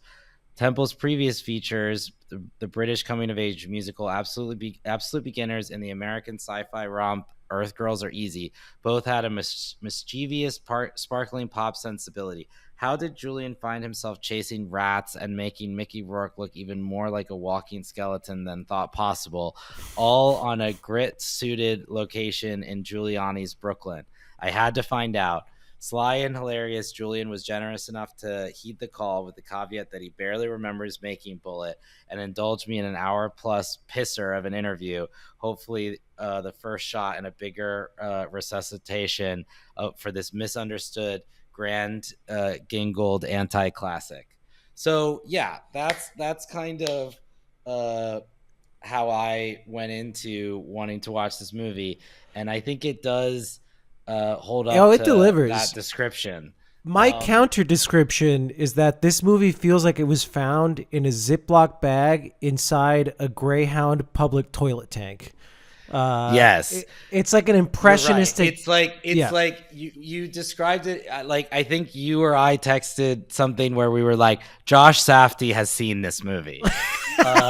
Yeah, for sure. And this is like a sub, like I'm sure some of you have seen some of the like Abel Ferrara movies when he was like really down and out and like Yeah. on heroin and like uh you know uh tooting bumps like at the Tech Scout, which if you talk to any independent film department head in New York over 40, they've worked on one of those. This is like a sub Abel Ferrara movie, and I mean Yeah. that in both the positive and negative interpretations of that. Well, what you get is the grit. What you don't get is the cohesion that you would think a drug-addled filmmaker. It's like an impressionistic painting of a movie. The scenes are all there, but the lines are never quite said. The beats aren't really hit. You're just sort of like, you know, you're walking through this drug-addled fog of a film, and it just turns up to 11 so fast. It's like it really. I think it's like because he gets out of prison and then immediately there's like a murder. Immediately there's a robbery of these two yuppies trying to buy drugs, and Mickey Rourke. I mean, it's like it's so Right. funny. All Well, right, we Mickey should Rourke, say Mickey yeah. Rourke gets out of prison and like, is he dressed like normally that you would think someone in 1995 Brooklyn would be dressing? I don't think so. If you want to No. know what the vibe of this movie is, just look up Google image search Mickey Rourke in Bullet. He looks like, I mean, how would you even describe this? Okay, well, He's wearing like wraparound Oakleys, um, a beanie. I remember the beanie a, covering a lot of a his face. beanie, a huge chain, a sort of hooded jumpsuit that's like open, and he has his a white tank top under it. He's has like a huge bandana over his beanie, and I forgot about he this. I think is supposed to be playing 25 or 30, and Well, he's yeah, like this was something I pushing wrote. 50. This is something I wrote a note about because it's like when he gets out of prison, I was just like what denomination is Mickey's gang supposed to be? Because I guess in the movie he's supposed to be Jewish. He's like a Jewish, Yes. also very soft decoded, but the idea of this like Jewish gangster, has like Star of David like tattoos, which I'm assuming he would have been. These are like. I kept thinking, like, what denomination was he in prison and what denomination is Mickey's, gang supposed to be? Because the scene where they introduce Tupac and tell him what Mickey did, his bosses look like that Conor O'Malley skit, like the Irish mob, like, I don't know if you've seen that, but it's literally that. I'm like, is he Irish? Is he Jewish? Is he like what? And who would he have been friends with in prison? Because if he's proudly Jewish, then he wouldn't have been part of the Aryan Brotherhood, but he looks like one of those guys. It's just the movie. Right. It's such a strange, confused, sort of mishmash of New York cultures and aesthetics that, again, this is an impressionistic painting of a movie. It's the information isn't really all there. But you just get these strong, striking images, Yeah, and I mean these strong, striking characters too. I mean, this movie we should say has a pretty damn good cast as well. It's Mickey Rourke, Tupac, Adrian Brody, Ted Levine, Donnie Wahlberg, Michael K. Williams. Wait, Ted Levine of Buffalo Bill fame, Yes, of and he course. talks And, exactly like Buffalo and Bill. of Monk fame as Yep, well. yeah. And Peter Dinklage. So it's a pretty great, like, Wow, yeah. mid 90s New York cast. And I will say, I mean, let's get into the Plot, and then whatever we can there kind is of it. Yeah. and we can kind of get into the sort of making of it because it is pretty fascinating. I mean, I will say, like, like I said before, I think this is probably the least interesting movie in terms of Tupac's involvement, because it feels like he sort of like only did a couple days on it. But I think it's a fascinating time capsule to sort of talk about. So yeah, I guess that he's 35-year-old Jewish American convict and junkie. Yep. Bullet is played by Mickey Rourke. He was I think 47 at the time of filming. And this is in the height of his sort of like boxing days, so he really looks does pretty look like tuned up. shit. Yeah.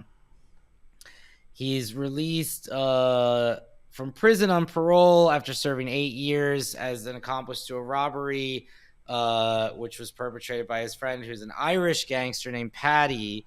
And you know, that's a big part of the movie, is that he sort of his childhood friend Paddy, who's now kind of an even bigger, you know, rising gangster, but he didn't rat on him. He took the sentence. Yeah. And Bullet and his and when the first scene when he gets out, Bullet and his friend Lester, who is played by this guy John Anos III, who's like an insane presence in this movie as well. Yeah. He's great. He's kind of great. Yeah. And you know, is there also sort of queer coded character where well, not even coded. At some point, like this movie is kind of about how Mickey Rourke is bi. Like it's not about that. Yeah. So you know, they robbed two teenagers who were trying to buy drugs in like this sort of shitty neighborhood, and then they also rob this drug runner named Flacco, and they stab him in the eye, telling him to tell his boss Tank, who's played by Tupac, that the Bullet is out. back. Essentially, so they're kind of like, you know, making a ruckus of his return to like know that like he's back. He wants their attention. He wants to, you know, reclaim some of his territory. You know what I'm saying? Which like, also the movie doesn't really answer how a guy 8 years fresh out of prison is so immediately connected. You know, like because it's almost like he walks into the same old neighborhood. And I mean, he did. Again, like, you know, he did his solid for the Irish mob, so you know, and he's got his two knucklehead buddies. The Irish mob. That's Lester, and then his younger brother Ruby, Connor O'Malley. Played by Adrian Brody. You're right. It is really it. You could cast Connor O'Malley as Paddy. We don't drink water. It would not change that much. It's it's in those caricatures are so funny, but it's also like, again, as a miscast is also perfectly cast, because you're right, it's written for somebody that's like clearly 15 years younger. Like the going back to have dinner with your parents scene is so weird. It also kind of feels a little Texas Chainsaw Massacre too. It does. I agree. Yeah, because he's got the like. It's horrible. It's just like he goes home and has dinner with his like awful family who do nothing but yell and scream at each other. You know, it's you know. And he tells him in that scene, he says like, total alcoholic. His mother is suicidally depressed. His older brother is a mentally unstable Vietnam vet, played by Ted Levine, who again, like, which is a total caricature of like, he might as well be like, you know, putting peanut butter in his diaper. Like that's the sensitivity of his portrayal. And then his younger brother Ruby, who's like an aspiring graffiti artist, but is like, you know, a total idiot loser, basically. I mean, like the real Adrian Brody. Yeah, sure. There was when I was watching this, I was like, man, how has he won 2 Oscars? Like, dude, it's crazy. Have you seen Adrian Brody's art? Yes, of course I have. Yes, me and my friend John have like a running gag where we just send each other like pictures of like the worst art imaginable, you know, and like his description is always like, it's art of like the Monopoly man holding a machine gun, and like It's like Airbnb that art. is like, and Adrian Brody, like his art sort of like takes the cake of this kind of like pretentious, shitty, like meaningless Well, art. yeah. Also, I mean, just like bad, one-dimensional derivative pop art. That it's like basically to me that genre is like Airbnb art. It's like a kind of thing you would have on the wall at some sort of Airbnb that's like sort of wants to be Banksy-ish. I shouldn't even try to criticize it in any way where I'm like derivative pop. It's not even. It's just bad. It's just shitty art. It's just shitty Yeah, art. exactly. So yeah, I'll just say that kind of sort of like Banksy wants to use pop culture to make a commentary about your class war, but also dude, shut the fuck up. Right, Yeah, but with no insight or it's even kind of yeah. craft I've already said level I sound talent. pretentious trying to even evaluate it, so I should just say it just sucks. I mean, yes, but he's occasionally a very good actor. Yeah. In the right role. But In the right role. yes, and I mean, this is interesting because this is sort of like proto. Like, I feel like he refines this character and does a better version of him in Spike Lee's Summer Summer of Sam. Sam, Yeah. like 2 years later, As a which punk. like I think is kind of his, I would say, his breakout. Like that was like, obviously The Pianist is his breakout, but I mean, like that was like when people were starting to notice Adrian Brody was, from Summer of Sam. Because I think I wrote down here, I was like, him painting a mural off the Williamsburg Bridge, like hanging from a rope, is honestly not far fetched from what he does now. When he was making art, because he's an artist, and I was just like, it's like this kind of looks like the shit he makes now, so Yes. it's not too far fetched. So they're Oh, another line of dialogue that I thought that I just wrote down real quick. I'll just say, I got a building going up in Williamsburg. I'll get you on the maintenance crew. That's the job that Mickey Rourke is offered. yeah, What probably we is know now he's the not Apple gonna do Store. that. Yeah, No. of course not. But so, they're sort of like attention grabbing gesture works, and Tank, played by Tupac, who's the local drug kingpin, he also bullet stabbed him in the eye as well, before he went to That's his prison. move. I guess that's his move. I guess that makes sense. He did something similar to, his guy on the street, to kind of like really bring home that he's back. So Tank and Patty, who I think are the two sort of like, there's like the Irish kingpin and the black kingpin, and they have some sort of relationship, and he pressures Patty to deliver Bullet to him. But Patty's reluctant to do so because like they're childhood friends, and he took his stretch for him. Tank also then he goes on his own to try to get one of Patty's dealers to sell Bullet, a hot shot, basically, like drugs laced with poison. It fails because the drug spot is kind of robbed by gunmen just in time, and Ruby gets stabbed through the hand with a knife, but they sort of like lose the drugs that would have killed them. Yeah. So they kind of get lucky there. Great scene, by the way, when the drug den is like raided. Yeah. There's a lot of just great like weird textural stuff.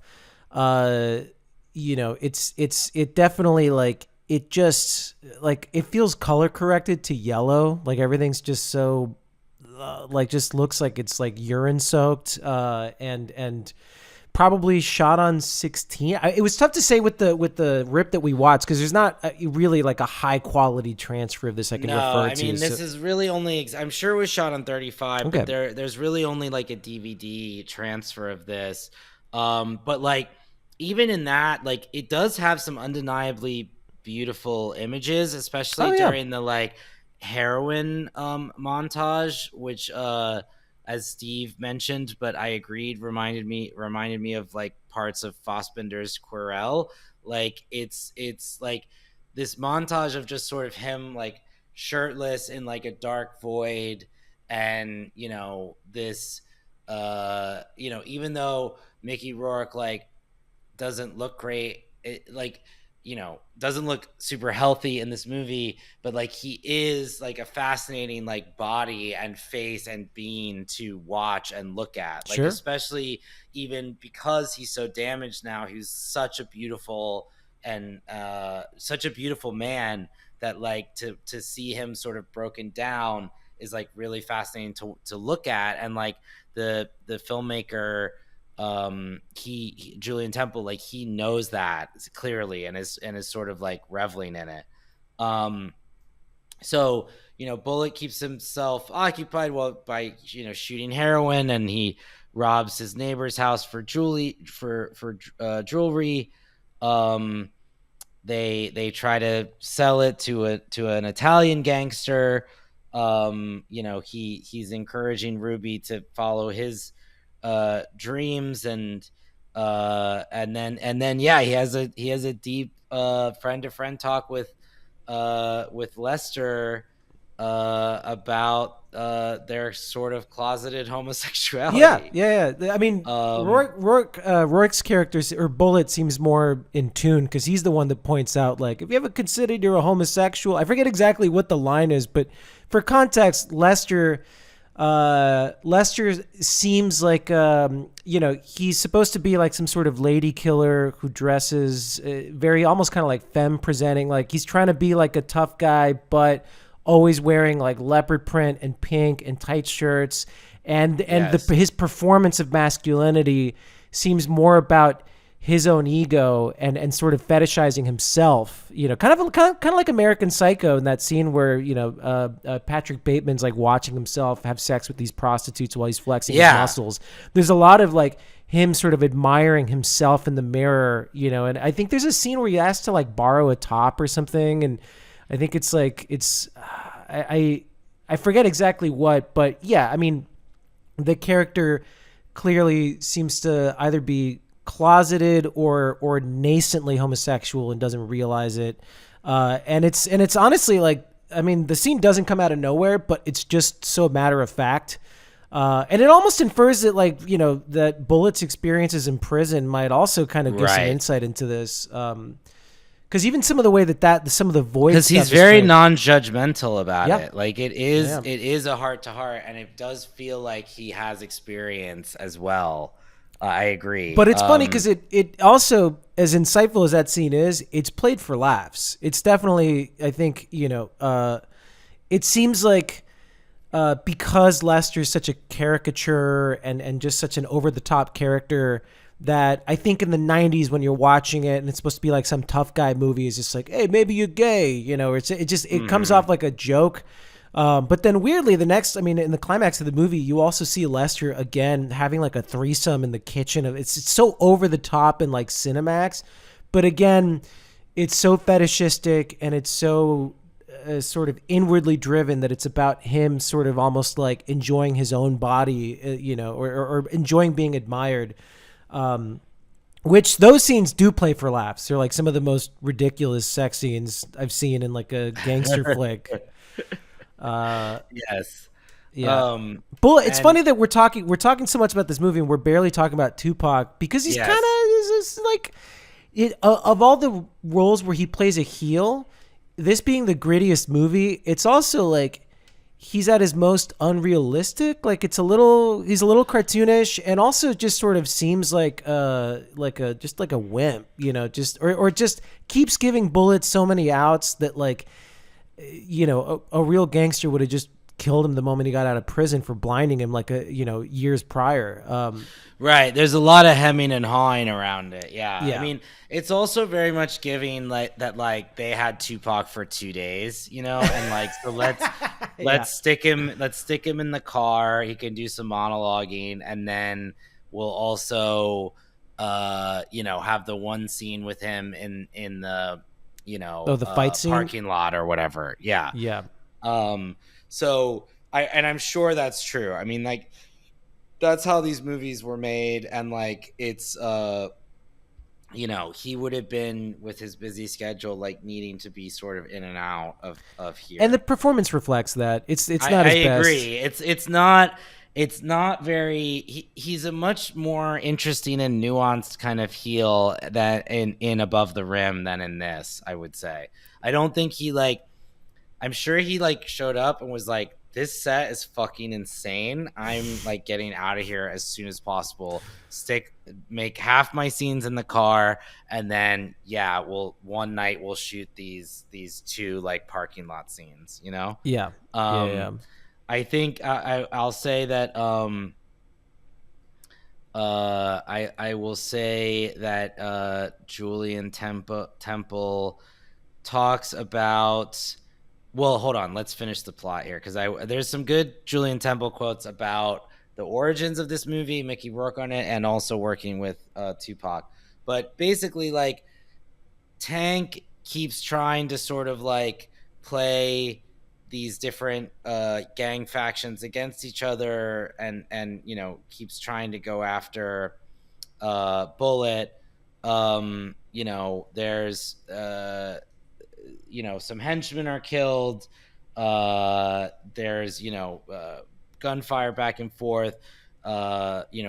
Bullet briefly returns home and apologizes to his mother for everything he put her through over the years. This is a real like Mickey Rourke kind of like actor-y showcase kind of thing. Sure. I'm sure he wrote this scene. The mother's Suzanne Shepard, right? I feel like she gets typecasted as a mom in a lot of stuff. Yes. She's very. Oh yeah, Suzanne Shepard, who plays Karen's mother in Goodfellas, and also the she's also Edie Falco's mom in she's Sopranos. Carmela's mother Yeah, in The Sopranos. yeah. And he goes to the nightclub with Ruby and Lester. Patty tries to help Bullet escape before Tank arrives, but Bullet confronts the gang and Tank kills him. After the funeral, in a kind of weird martyr scene that Mickey Rourke obviously yes, probably like was he sort of saves for, Ruby, I guess. Like, and yes, it's very much like his arms are. He looks like he's on the cross. Yeah. And after the funeral, then Lewis, Ted Levine's the older brother character, kills Tank and has Bullet's pet rat named after Tony Curtis. Yes, I wrote that down. I was like, bi-curious touch. Sure. Drinks Tony Curtis. Yeah. So it's interesting. It's one of those movies where it doesn't surprise me that Mickey Rourke wrote it, because it's sort of like what a crazy talented but like crazy actor like thinks a good movie is. Yep. Like it reminds me of sort of like some of Sylvester Stallone's movies, where it's like he is an artist and he clearly has a lot of feeling and a lot of depth of emotion, but also like has the need to sort of like perform this kind of masculinity, and also his like ideas are like deeply felt and interesting but aren't well thought out. And so this feels very much like a sort of like naked hearted Mickey Rourke as an artist kind of movie, but then is also piled on to like he's on drugs in real life. He's making this movie to pay back gangsters that he owes boxing money to in real life. Like all of these like sort of layers are part of this. Right. So the co-writer was a man named Bruce Rubenstein, and it's the story of his brother. He and Mickey Rourke had met in jail when he was part of a gang in Long Island, and Mickey was with his Miami gang. He'd come up north and they would both rob a fur warehouse in Queens. This is before Mickey was a movie star. Oh, wow. Okay. They got busted and thrown in jail at the same time. Bruce became Mickey's assistant after he became a star, And they always talked about this story. Bullet, he was called, a Jewish street gangster, a drug dealer. They wrote the script over a period of time together, and it definitely had the authenticity to it. We had real problems all over New York doing it. The story of a Jewish gangster. We're asking Jewish people permission to shoot, and they're refusing us, saying there's no such thing as a Jewish gangster. Every Jewish boy is a doctor or a lawyer. There is no Jewish mob. Laughing. Of course, Meyer Lansky and Bugsy Siegel, uh, they were shooting in Williamsburg and wanted to stop the Hasidic community wanted to stop the shoot. So like 5,000 guys in fur hats were lining up outside the production across the street. Oh my God. To try to ruin the shot.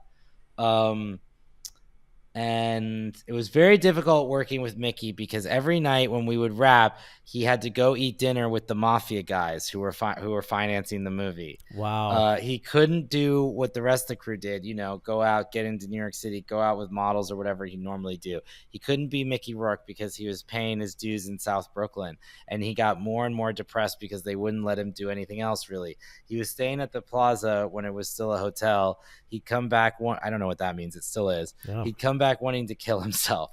He'd lie on the road on Fifth Avenue trying to get run over by cabs. We had to pull him off the road. Mickey, it's not as all bad as all that, man. It's only another 5 weeks.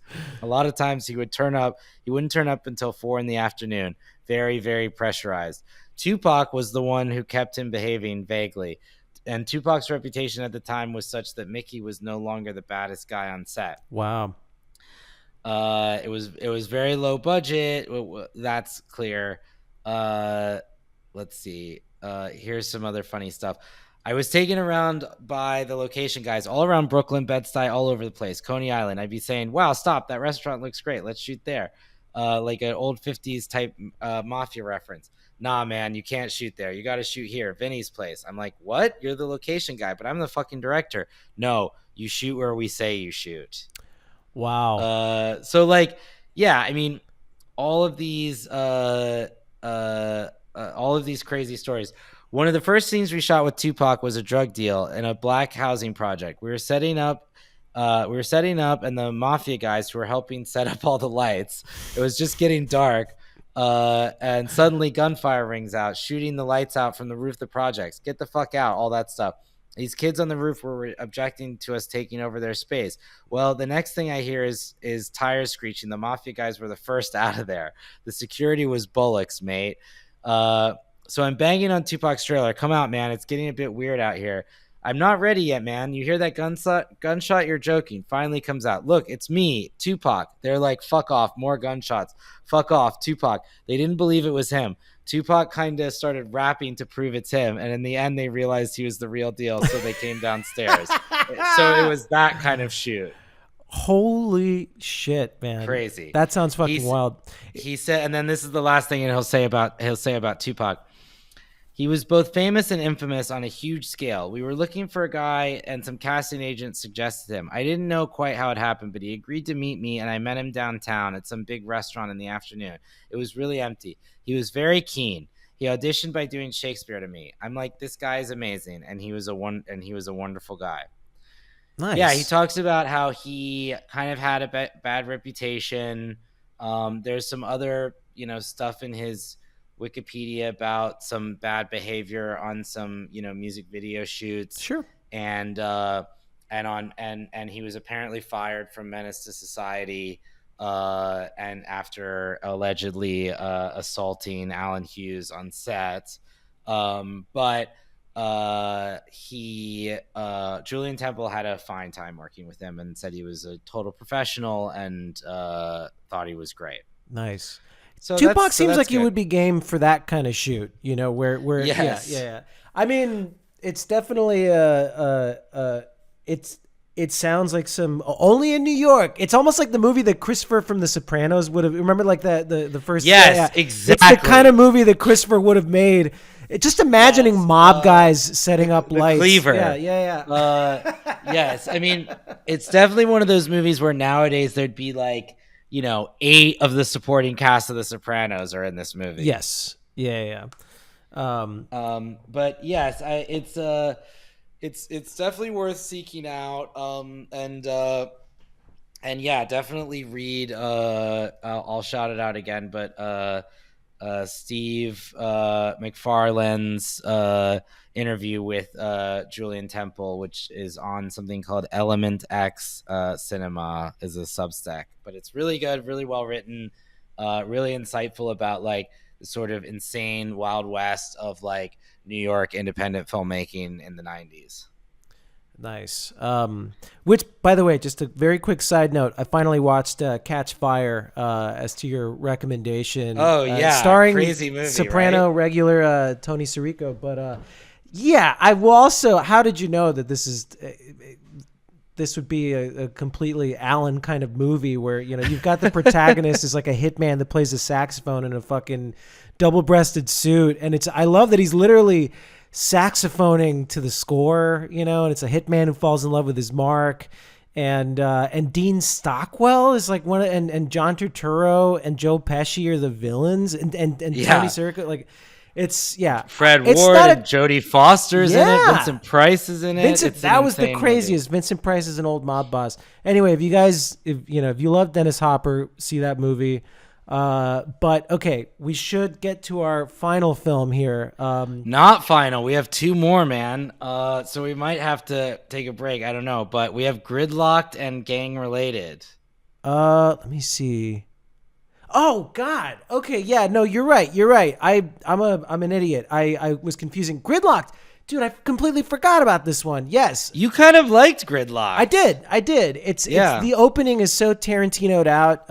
In general, this feels like a post Pulp Fiction, Trainspotting kind of, you know. Definitely Trainspotting. You watched this before I did and said that, and like, yes, it is very, very much a Trainspotting ripoff. It's also got some Tom DeCillo in there. Or DeCillo? Yes, Yeah. for sure. It's weirdly directed by Vondi Curtis Hall, who's a great character actor.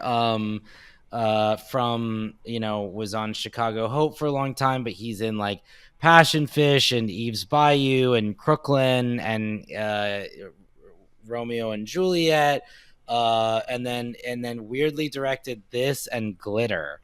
Yep. The Mariah Carey movie, which we might have to cover on this podcast someday. Of course. And also DP'd by Bill Pope, yes, famously cinematographer of The Matrix. And it looks great. This is a great movie. It looks really cool. It's all these like, you know, fast moving wide angle lenses, like very sort of also kind of like Run Lola Run in there a little bit too, I feel like. Yeah.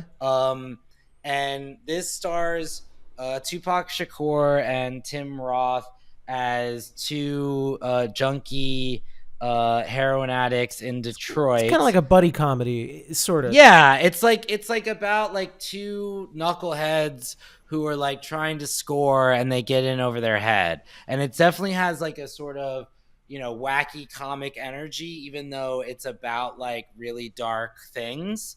So it's actually like pretty entertaining, and well made and well acted.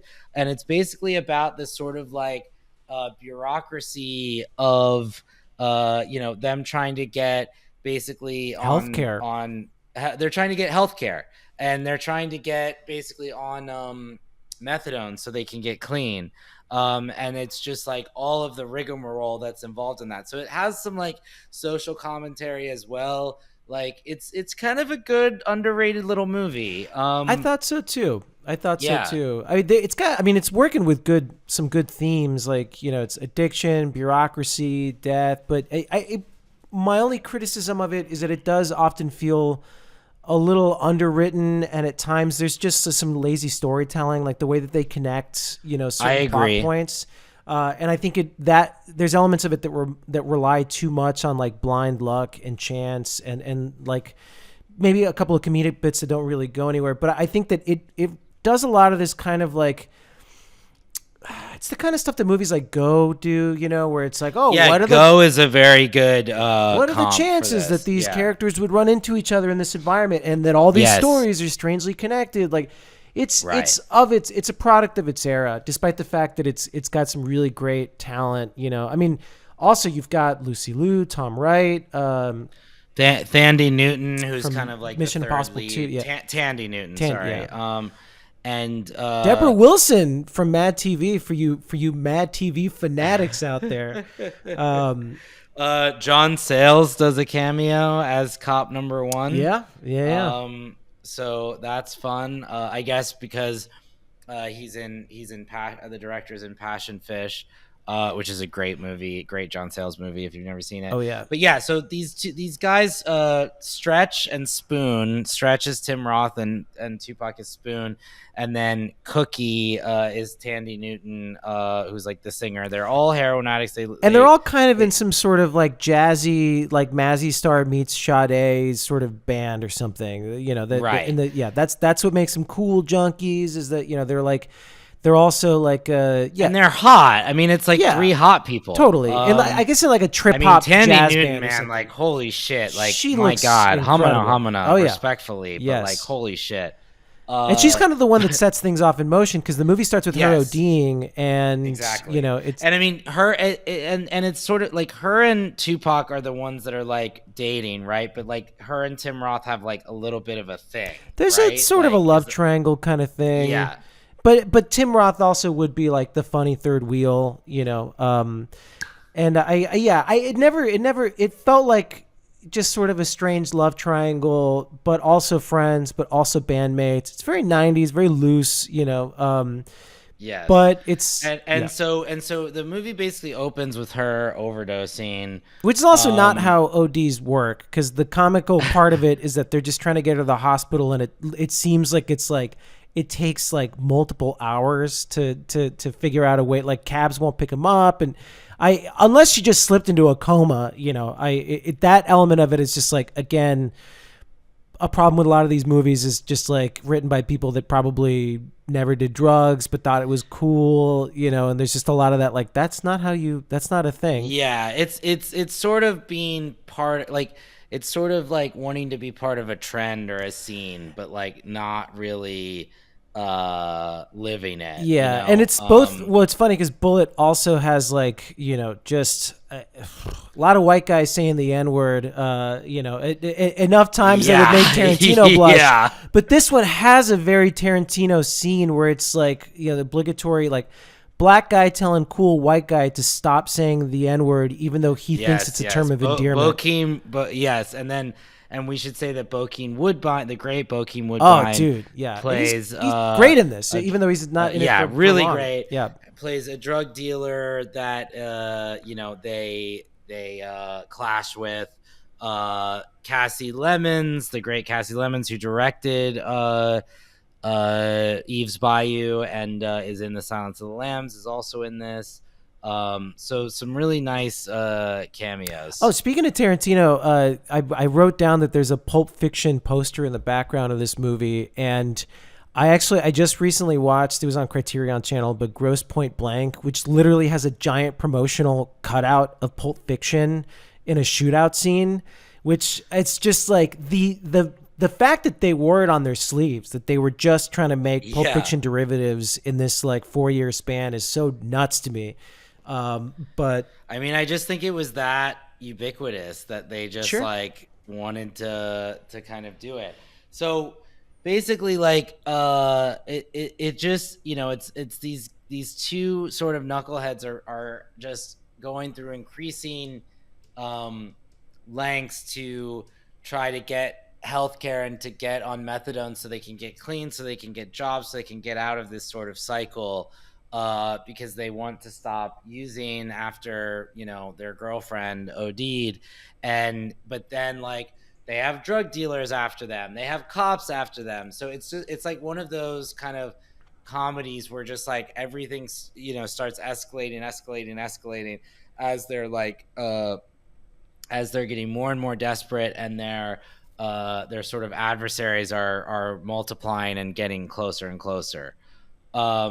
So, I mean, yeah, that's kind of the plot. I mean, I don't know. That's kind of it. There's not a ton to say about this movie, other than to say it's a little overrated, but it's also a little underwritten, So I would say it's like, you mean it's a little underrated, but it's also a little underwritten and stuff too. Like, it's not like a secret masterpiece, but it is like a kind of fun, entertaining movie that's like very much like of its era, and sort of is one of these like post Tarantino, post Trainspotting kind of movie in those movies wake. Yeah, and actually, one last thing I'll say about this movie is that it actually is the first movie that has Tupac rapping in it, but it's not till the closing credits. You don't hear what this band sounds like until the very end, and it is this kind of Right, like, where they're all playing together. yeah, Yeah. it's like a trip hop jazz kind of. Again, there's little bits of Mazzy Star, there's a little bit of jazz. It's super dorky. I liked it. I liked it.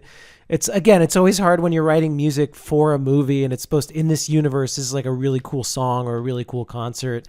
Right, right. Or if you're writing in universe poetry, that's supposed to be bad, and you're Maya Angelou. Um, Yep. but yeah, so it's definitely worth checking out. This movie came out now. This, I believe, I it was this is this the first posthumous release? Oh wow. Uh, because this came out 8 month, or I'm sorry, 4 months after, or 4 months before the movie was released. So I would imagine, because Bullet wasn't really even released. Oh, okay. It says Bullet got a limited release 1 month after Shakur's death, Wow. and then Gridlock comes out 4 months after. It did not do well. It basically made its $5 million budget back. And so it's interesting to me, and I mean, this is a phenomenon that happens sometimes, where it's like you think that, like, oh, when somebody dies, like, their people would want to flock to their last, movies and stuff. But I think often the opposite happens, where like people are just like find the thought of what happened so upsetting that they like don't want to look at him again right away. Well, especially because Bullet ends with him again being shot, or that it's like he gets executed by by Bullet's brother, Ted Levine. But so I could see how that would be like, we're gonna pull some of the distribution on this, in addition to it just being a low budget, sort of mess of a movie. But Gridlock'd, I could also see that, yeah, it would just be a tough thing to grapple with. I think it might have been a tough sell regardless, because I think that this era was slowly sort of, start it, it jumped on the scene, and then like, it did have a long tail, but like the imitators, didn't do as well. And it's like similar to like, but I also think it's like, the last two like Philip Seymour Hoffman movies like bombed as well, like A Most Wanted Man, and there was another one that Before the John Devil Knows You're Slattery Dead. directed. Yeah, but that wasn't posthumous. But the two movies of his that were released after he died, one is called A Most Wanted Man, and the other is called God's Pocket. So like no one saw those movies because I think they were too upset to want to see him right away. Sure. But anyway, we should keep going because I have to go in 15 minutes. Well, there'll probably be about 15 minutes worth of things to say about gang related. I kind of liked this movie. I know, I did too. It's funny. I didn't write any notes down. It's really nasty. It's super dark and like fucked up, and like just a disgusting movie about disgusting people. Oh yeah. Definitely. Late 90s crime thriller. I got notes of like Out of Sight. There were some elements about it where it's like it's not Tarantino-y necessarily, but you are kind of falling into this anti-hero, dirty cop narrative. It's really mostly told from his perspective. We do get some shifts in the narrative, but it's really about these two cops that have a good grift going with a third. Basically a stripper that kind of is the I guess the lure for these drug dealers, who then they rob and kill. And because it's James. Well, we should say it's James Belushi and Tupac as partners who are both corrupt cops in L.A. And sort of rob drug dealers. Yeah. They set up these deals kind of sometimes as undercovers, sometimes as themselves, and then often, murder whoever was there and steal the money. Yeah. Under the pretense they're that, horrible pieces of shit. of course, but under the false morality that because they're robbing drug dealers, that that no one's gonna miss these people, no one's really like, basically even just the title gang related is it's Jim Belushi's sort of throwaway phrase for explaining these deaths. Well, obviously they must be gang related, right? If you're talking about drug dealers, it's the sort of catch-all for like anything that they do. Yes. I mean, I was sort of like pleasantly surprised by just like how nakedly corrupt these guys are, and willing to kill and steal. And it's kind of like refreshing that they have like no redeeming qualities at all. Yeah, I mean, there's very few movies, where you're just sort of stuck in this nasty, like it reminded me of just not necessarily in terms of plot, but tonally. And this is something that I feel like was reflective in the late '90s that you just don't really see anymore. Or there has to be some element of morality that you're wrestling with. The protagonist, even if you're an anti-hero, has to be self-conflicted, which Belushi is never conflicted about what he's doing. If anything, he's delusional, and the more trouble they get into, the dirtier the more blood he's willing to get on his hands to try to get out of it. But yes, but like in a kind of good way. Like, again, I think it's like a pretty effective little neo-noir that's just like, it's just really nasty, and like kind of like Red Rock West a little bit too, sort of like. I mean, it's just, but it's obviously about cops, but like, so basically like. Oh yeah, I remember this movie. Dennis Hopper again. Yeah.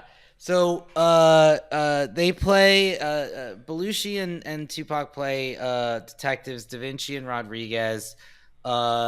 They set up a narcotics a drug trafficking deal with this guy named Lionel Hudd. They murder him and pocket his money, but then they find out that he was an undercover DEA agent, and they go, oh fuck, we're fucked. Yeah. So they can't just say this was gang related. This is actually going to get investigated. And so they pin it on this homeless drunk man, Joe Doe, in one of the kind of nastiest and most disturbing scenes of the movie, where they like pull him off the street, get him super wasted, and then just basically like talk him into a false memory of having done this, which he then takes in and believes out of his sort of like, drunken psychosis. So then they need a witness to sort of corroborate this, and they get Da Vinci's sort of side piece, Cynthia, who's a stripper, and was part of the initial like lure operation for the. Yes, she was like the honeypot from. Yes, so she's gonna pick Joe out of a police lineup. But it turns out that she actually knows him from her building. So there's that.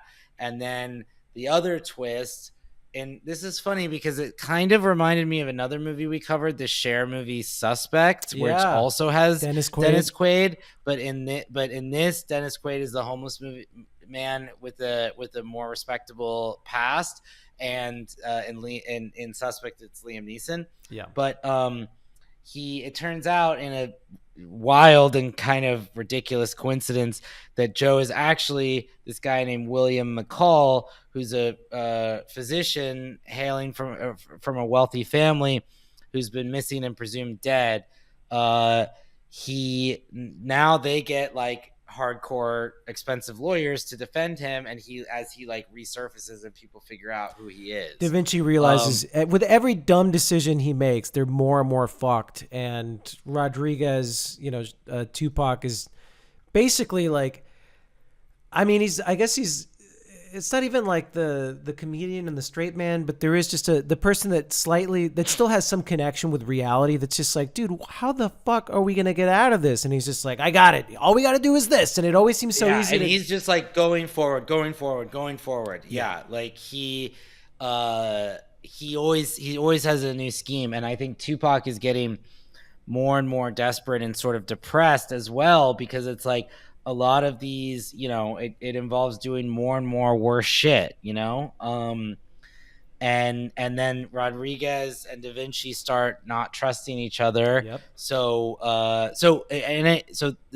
At the trial, he's shown to be innocent. The case falls apart, and Cynthia, the girlfriend, goes to jail for perjury. So then Rodriguez records Da Vinci, getting him to admit to killing Hud and framing McCall. Then there's like some, they confront each other. There's some gunpoint, they confront each other at gunpoint. And then things are just really, really spiraling out of control here. Eventually, he kills Rodriguez, right? Eventually. Yeah. Yeah. Or actually, wait, no, doesn't somebody else kill Rodriguez? Oh yeah, there's like there's other like bad elements after them as well. He eventually gets killed, which like Belushi is kind of like relieved about. It's actually helpful for him. And then eventually like Da Vinci gets murdered by some other crazy person. It's kind of it's a really dark and like twisty movie that like is a solid, I would say is a solid B. Like it's definitely like worth watching. James Earl Jones is in it. Yep. David Paymer, Gary Cole. This was back when movies had casts, man. Yeah. Tiny Lister Jr. is in it. I think this movie was also like, this was actually a wide release movie, but I think it was kind of a bomb. It didn't get great reviews. Belushi as a lead felt like a bit of a stretch. I mean, he's was great. A lead for a while, man. It's pretty crazy. Like he had a whole leading man career, which is like sort of forgotten now. And like, I mean, K9. K9 is the one that I feel like everybody makes fun of.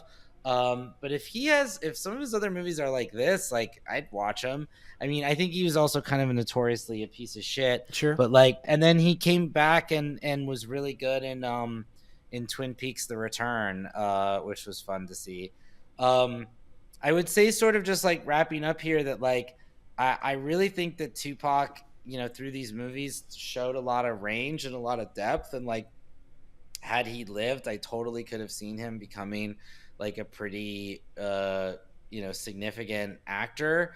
I think especially like in Gridlock'd, he's really playing a character that's sort of not like his other things, and delivering on a comic, manic sort of tone. Sure. That like he hadn't done in his other movies. And then in this, like, he's playing this sort of like darkness and this guilt and anguish and sort of paranoia and suspicion, and like, really sells it. I mean, I think it's a filmography full of sort of like a fair amount of sort of like B movies and direct to video stuff, but like he's always kind of interesting in them, and it's a worthwhile filmography. You could tell he was explored and talk about. You could tell he was beginning to evolve. I think that if he could have evolved into working with like, the two best directors he worked with were on his first two movies. And like, if he, had lived and started working with like better directors again, I definitely could see him having been great in some interesting films.